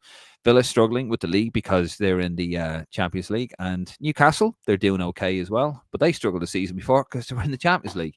Anyway, but no, fair point. Shane Brown, fantastic supporter of the page. Happy New Year's, lads. One player in world football that United should buy is Rodrigo de Paul. He would change that club very quickly in that, Martin. I have no idea who he is. No idea who he is. So educators. Rolling Stone. If Arsenal bought Baleba from Brighton and put him in midfield instead of Rice, put Rice in centre back, and that's where he started his career. Should have stayed there. Darryl O'Connor, fully agree with that judgment of O'Neill. Thank you, Darryl. Biggest moan bag ever, and he thinks we owe him for qualification for 2016. We're grateful, but does he ever stop playing the victim? Michael says Martin modelled himself on Brian. Not you, Martin, there. The wonderful Martin O'Neill who you're trying to get on the podcast. Then, young man. now then. Play your fucking music now, Wimbledon. That's my favourite Brian Clough story. Darryl O'Connor, he did have a funny story of on the golf course, struggling on a par 3, telling the kids on the bikes to fuck off. Off topic, did either of you ever meet Roy? Haven't yet myself. Want to meet Mick first. Did you find it weird, though, that he was bleeped for saying fuck off on that? Do you reckon Martin O'Neill got him to bleep that? Because you don't normally bleep fuck. I didn't notice it, to be honest. They don't bleep swearing. They only bleep swearing in the first couple of minutes of you, because that's the YouTube algorithm. But I reckon he had them bleep it. I bleep it, yeah. I've met Mick. You haven't met Mick yet, Darryl? That surprises me. Darryl, by the way, huge fan of the pod, and you are a fan too. Mick is a gentleman. I've never met Roy. You've met both of them, Martin, haven't you? And how long did it take for them to prize you off fucking Roy's leg when you're trying to? You get carried away with the whole Roy loving with me. No. I only do it. To it annoys you. You know I love Mick. I've been lucky enough to meet them several times, to be honest. I know that sounds really big-headed. Oh yeah, but I was on a flight home from an Ireland game, and Mick was the Ireland manager, and he was in the seat in front of me, and that was a bit weird because you're thinking, God, I supported you last night. And anyway, lovely on the flight, and every time I met him, he's been absolutely brilliant. Yeah. And yeah, met Roy a few times as well, and mixed kind of times really. He's a very interesting character. I can see, it is just he just lights up a room when he comes in because everyone's just on edge straight away. So that's quite a kind of imposing kind of figure, as we know, which you probably would expect. But no, he's been absolutely sound at times, and then I've seen him absolutely lose it with a fan a minute later. So unfortunately, Probably the same fan. No, I've not been on the wrap of it a few times. But even just to stare, he can just give you a look, and it's like, don't even approach me, kind of thing. So, but and it was actually one of the times the time I saw him kind of lose it, and I've got a photo with him coming back from Zenica for that Bosnia playoff where we watched the game in the fog. And he was absolutely brilliant. And then literally a second later, he was effing someone out of it who hadn't just said, "Can I have a photo, please?" Hadn't said please. So just, he doesn't want to be bothered half the time. We know that. And yeah, but yeah, he's such a funny figure, really. But like, I kind of think I kind of seen so much of him over the years, and he does that little laugh or that little smile. A lot of it's in jest. I think even on Sky today, he is a little bit like, I hope he doesn't turn into Martin O'Neill fully, because Martin O'Neill on that Stick to Football was just always trying to do a joke. And I hope that Roy in his punditry isn't always just going, I need to get a line out here. No. I don't think he will, because I don't think that's really him. I'm not Roy Keane's biggest fan, as you can imagine. I respect him as a player. He was a bit of a mixed bag as a manager. I think he was a manager in the 90s or the 80s. I think Roy would have been very successful, by the way, just different era. And I'm not saying that to be smart arse, but Roy Keane is a genuinely funny guy. His one-liners are brilliant. And I know it's a bit forced. And look, he plays the pantomime, and he knows what he's doing. He's had his media training and all that. They're all media trained at United. Even the class of 92 were media trained when he came in. So he's a lot better than O'Neill. O'Neill's the kind of guy, you ask him what time it is, and he tells you how to make a watch. Like, it's really infuriating when you listen to him talk sport. I know, and I know, and I can't listen to this guy. Where Roy is very funny, and like, there was even a line about the Beckham. In the Beckham movie where he's in his kitchen and he goes, we didn't really have any, big cars. Well, David Beckham came in, we all had to start up on our game a little bit, with the cars and, shit like that. That's funny.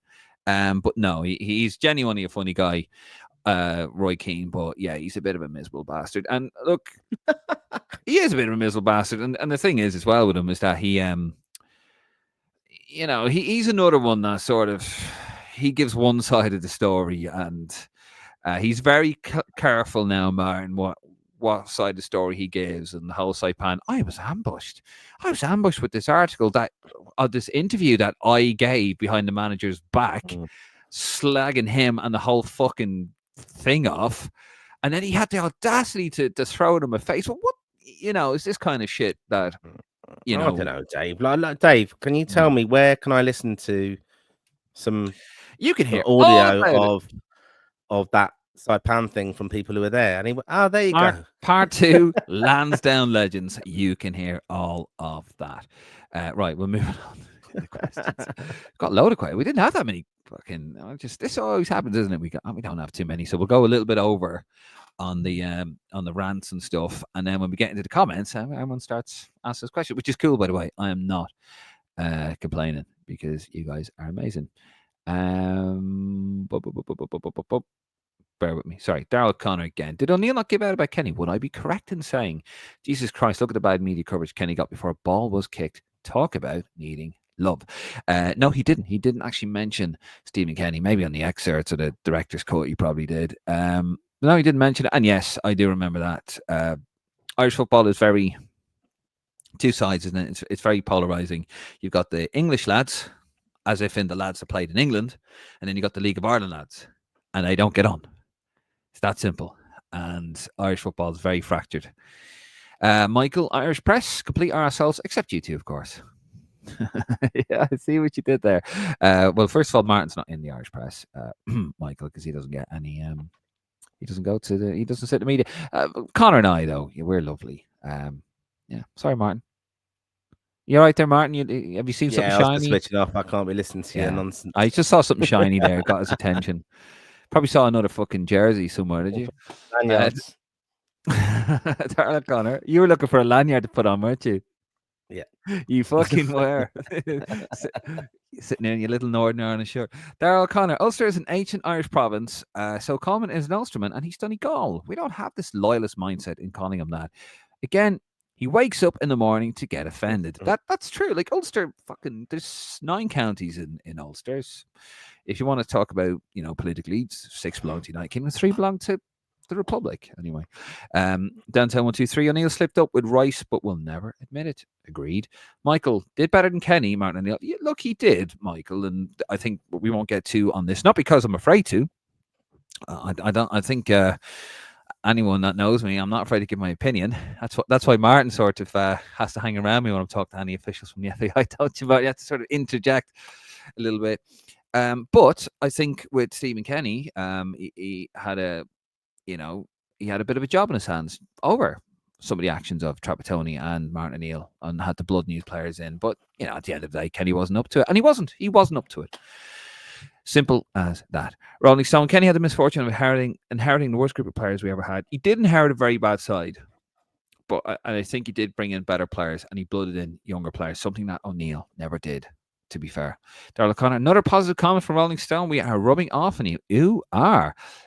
Michael, Rolling is all right. Good man, Michael. See, I think he's growing on people, Rolling Stone, Martin, is he? He seems to be he's a bit of a polarizing figure himself. Here he is again. If he called Rice from the bench, he probably would have faked injury like Elliot Anderson to get out of being capped instead. Elliot Anderson? Who's Elliot Anderson? Don't know. Darrell O'Connor, a lot of things he should answer for, O'Neill. Especially shit show the Stephen Ward voice note leaks. He's a manager. He should not be letting that stuff happen, regardless if it's Roy or not. Yeah, it became a bit of a very quick little Martin. It became a bit of a sideshow, didn't it, at that stage? Yeah, I thought it was very entertaining though. The day that WhatsApp went round, I thought that was good. That excited me because it just created lots of drama, didn't it? And everyone's going, "Oh my god, I can't believe it!" Just shows these players are a bit stupid at times and trusting people the wrong way, and it still happens now. Brilliant. Yeah. No, it does. Michael says Big Jack was the best. New football inside out. Play to your strengths. Yeah. Well, Big Jack actually brought pressing onto the international station. They all play it. Well, they're not quite playing it now, but Jack's style of football was bypass the midfield, play it into the corner, and if we give away possession in their half, no problem. Harry them, get the ball off them, play in their half. That's what he did. Rolling Stone, was any worse than Sven more interested in shagging Ulrika than managing the England team at the World Cup? Sven swindled the English FA of 20 million and he is revered there. Oh, God. Michael, how about a moan on Kenny? We did touch on this earlier on. And trust me, if you go through the archives, plenty of moans about Stephen Kenny, especially November 2022. I believe that was when that did it for me. Not bringing a new players, not giving them a chance in the nothing friendlies against Norway and Malta away. And actually, he was interviewed, wasn't he, in second captains? I listened to the interview. Did you listen to the interview? He basically not the full one, no. Yeah, it was a bit tough. Not against second captains, but he just sort of. I've been sleeping well at the moment. I didn't want to. Fair don't enough. need to listen to it yet. maybe if you weren't sleeping, yeah. Robbie Stone, if it was Dumpy who said he should be sacked for not playing Wes every game. Actually, going through those on Martin O'Neill, it was really funny. They were slagging him off. They were going, "Oh, this is terrible." Like it's like he's drawing the names out of a hat and all that. And then once they beat Wales, it was like, I can live with this style of football. True. I was looking at him today. Thomas Berreton, how you doing, Thomas? Trent was an absolute disgrace in every aspect of what is expected as a footballer today. It's not the first time this season I've called him out. I'll buy his Ryanair flight to Madrid. He was disgraceful. Michael, fair play, lads. That's on the 1,500, I think we have. Now, we've just under 2,000 of the Raw faithful watching us live. 2,000, Martin, on a Friday night. It's brilliant. You guys are amazing. And yes, you are right. That's what Connor's doing right now. He's doing grouse hunting, not quail hunting. Wedding crashers. Darla Connor, skiing. Is this transition your school trip? Just joking. Up the rep tracker. fucking skiing, and I never got to go skiing. No, I did go to community college. What about you, Martin? Did you ever go skiing on a? I'm trying to think. Where was it? Was it Greece? What was he doing in Greece? Where he he wasn't. I hope he's taking it easy anyway, because I hope he doesn't That have was a few. Finland. That was Finland, Finland. yeah. Yeah. No one to look after him. We're not there to look after you in this one now, Connor. Yeah, So yeah. Make sure he's not in a ditch somewhere. yeah, Oh, bless him. No. Yeah, it was. That was a brilliant trip actually. 2020. Sorry, of 2020 was my favorite away trip to Finland's game. I had a good bit of crack, but yeah, it was a bit of literally a washout. The weather was shit, and I had heated floors. I remember just had one pair of jeans. So I was trying to do it on the cheap with thin air, and I just put them on the floor. Just one pair of pants. No, I'm just joking. Two pairs of pants. One for the plane journey there, one for the plane journey back. And I remember just putting the jeans on the floor, the heated floor, and I do things so well up in Finland, I must say. Shane Brown. Shane is a legend. Fantastic job with the Legend Show. You are a legend, Shane. On dry January, so walking like a pilgrim, and loved the listen. Good man. Looking forward to the 2020 live show with David taking Martin O'Neill through his career. Could you imagine it? He'd walk off after the first 5 minutes. After I fucking exposed his first fucking, I better not say, I guess sued. Nick Leeds of Sheffield United, looking at loan for Andy Omo. Good man, Nick. Thank you very much. Michael, lack of Premiership players. There is. Pretty sure Alan Brown has broken his leg, Martin. yeah, So, he did at the end of November, but he's 6 to 8 weeks out, so should be back soon. So that's it's a bit of a weird fracture. So that was what I just read there. Fair. Don't know how. Sorry, Darryl. Don't know how Watford play or set up, but only 8 minutes of Fessy is crazy to me. He'd be one of the first names I'd have down on the squad in March. Connor did mention that, didn't he? They've changed the system, so it's not a Festy friendly system. They're back four now, and so he's dropped. Yeah. So and we got Nick actually. Nick actually made a comment of that later on as well. So he did indeed.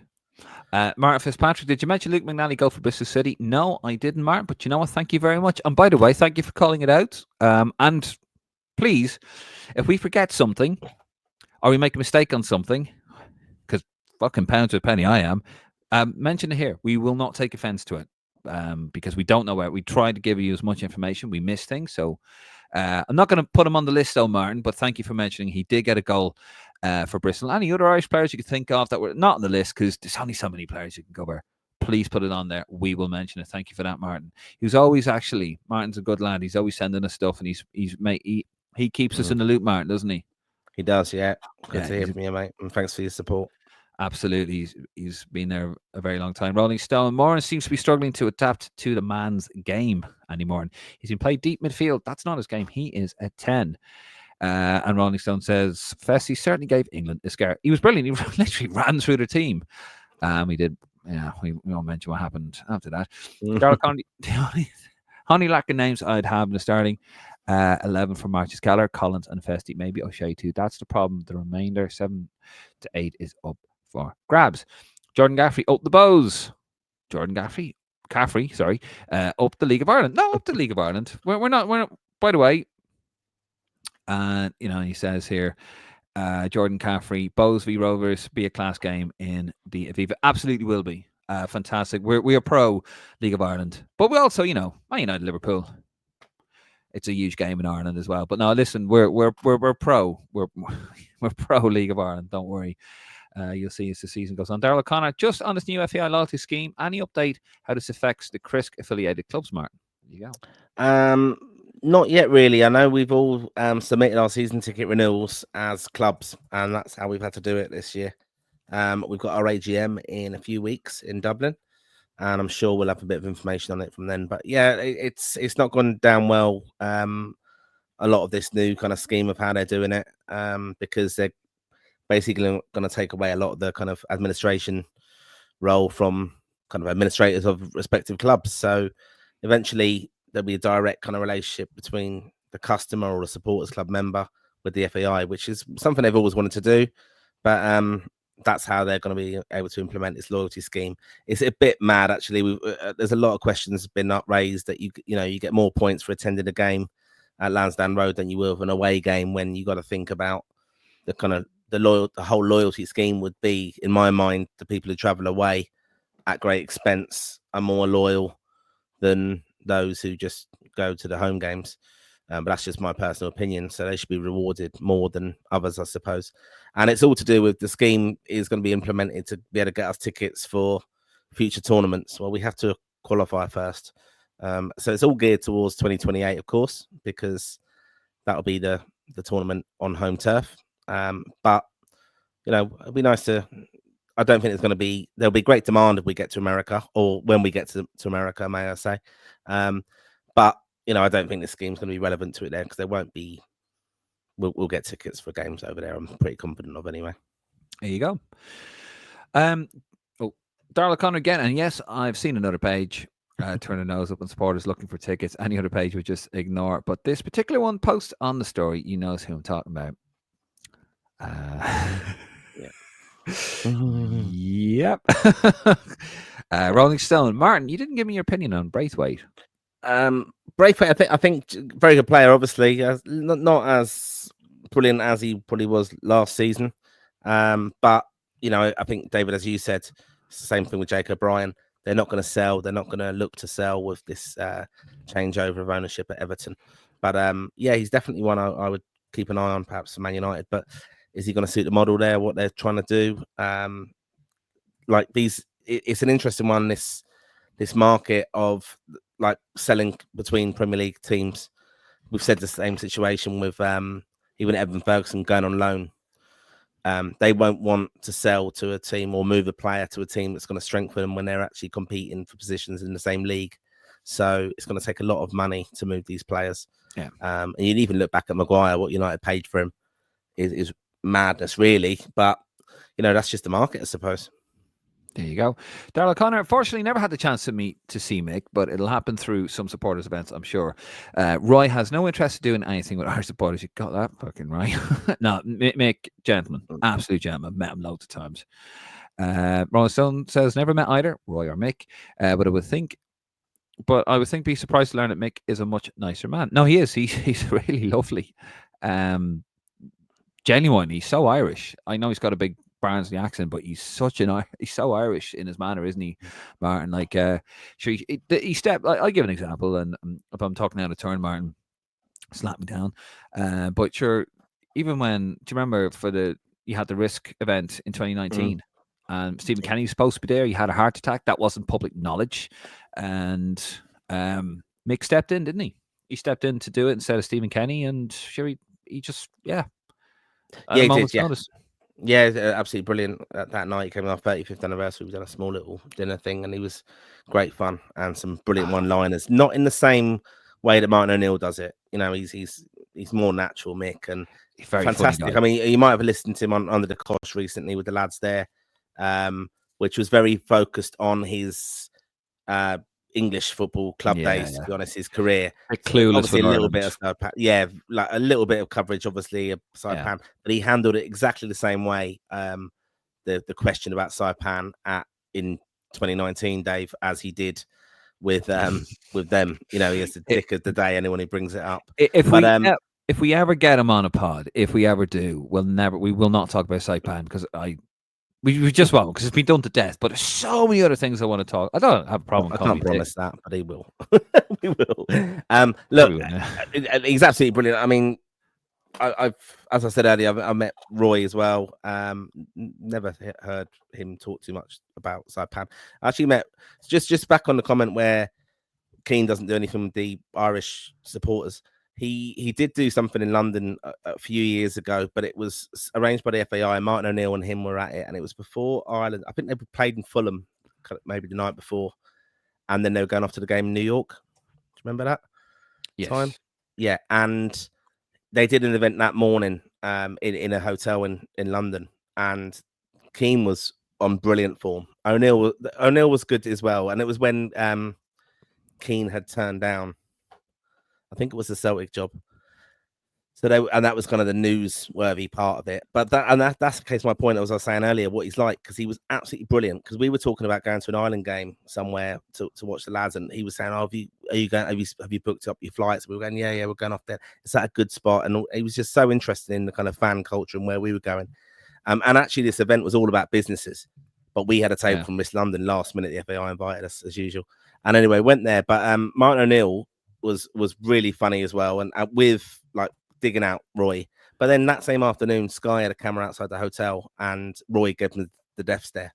So it was just straight away. He can switch it on and off. But yeah, back to Mick, absolutely brilliant. Like, love him to bits because he will do an awful lot for the supporters clubs. Yeah, he's brilliant. He is brilliant. Martin says that you're right about Martin O'Neill. All the Martins, Martin Fitzpatrick's commenting on Martin Pendergast about Martin O'Neill's trying to make a joke all the time, and it is cringe. It's that old Irish fucking thing that you get. It does my head in. Not against all Irish people like you, Martin, but you know what I mean. Shane Brown, DePaul is the reason Argentina won the last World Cup. Centre mid plays with Atletico Madrid, a player who runs and tackles like a maniac, but a world-class player who would impact United massively, in my opinion. Okay, thank you, Shane. See, I'm not worrying about Argentina until the latter stages of the World Cup when we've got to play them, so I don't really know who he is. What, England? what, England, yeah? Risk London. Martin, what's going on? It's not you, no? It's not me. I know it is. You should be in bed. Elliot Anderson. Well, maybe not. Maybe he should be on the pod. Elliot Anderson is a centre midfielder who plays for Newcastle age 2023 and is playing well for them. Not a starter, but regularly comes on. Thank you, Keane. It is Keane, isn't it? Yeah. And Keane is grounded. Darrell O'Connor, Finland was class. I actually done the day trip because of the time difference of kickoff. I stayed out drinking till the flight at 6 to Copenhagen next day. It was worth it. It was a class trip. GP Podcast Productions, or Productions Podcast, sorry. Big up Sammy Smodic. Yeah, he was brilliant. Took it very well. A lot of time to think about that one as well. Darrell O'Connor, he's planning to do all the ways this year, lads. Have to book very soon. Yep. I booked for all of them, please God. Notwithstanding an emergency. But we will have a presence at all the matches, as we always do. I mean, that's a roar, like it's what we love doing. Hopefully for the media section. So yeah, and do the live stream because it's brilliant and we love it, and we love you guys as well. Right, we're going to leave it there, folks. Thank you very much. Sorry, I have to read this. Go on. I've just had a message from Kian going, I like listening to it, and I'm just giving you some valuable information here. So that's because I've dug him out. He should be asleep in bed. But that's him giving us the information on Elliot Anderson there. So he's logged into my West London account, and he's watching us on YouTube. So hello, Kian. And now can you go to bed? Because if I don't fucking ground you, your man will. Yeah. And I can't answer now. Now you're watching. I can't answer that other question. Am I going to all the away games this year? Anyway, we're gonna leave it there. Well, Connor and myself will hopefully be there for all the live ones. If Connor gets his finger out, although he has to pay for those skiing trips as well. Right. Thank you so much, guys. 2,100 of you pretty much watching us here live on a Sunday. Fantastic, brilliant supporters. Always, you guys are amazing. Just very quickly before I go, if you haven't already, please do subscribe to the page. It's at Lansdowne Road. That's on YouTube. If you could hit the like button, if you could hit subscribe on the YouTube, we're trying to grow the YouTube channel. Very important to us. That would be amazing. Tell your friends about it if you like what we're about. Leave a comment. Get involved as always. Any questions? You can contact us on the Facebook, Twitter, Instagram. Also, we're very fan friendly. We try to get back to you as quick as we can. Sometimes we don't get back as quick as we'd like, but that's just more out of coincidence. But you can also leave us an email at pod@lansdowneroar.ie. That's pod@lansdowneroar.ie for any questions. Tickets, that sort of thing. We'll try and help you best we can. The worst we'll do is send you to the person who can help you if we can't. Right, Martin, we're going to leave it there. Oh, before we go, please do watch Lansdowne Legends. It's over on the YouTube channel. Part 2 is out there now. If you want to hear all about Saipan, it was a brilliant night had by all. Okay, we're going to leave it there, Martin. We will be back with a live next week. Not sure if it's a Sunday or a Monday. Keep an eye on the page. We're going to have a discussion about that and see what we can do for you there. So just keep an eye on the socials, the Facebook, the Instagram, the Twitter. And also don't forget about Connor over at Rep Tracker as well. A fantastic page there too. Right, we're out of here. I'm David Dunn. He is Martin Prendergast. This is Lansdowne Roar. You are wonderful. We are out of here. We're out of time. Good night. God bless. And come on, you boys in green.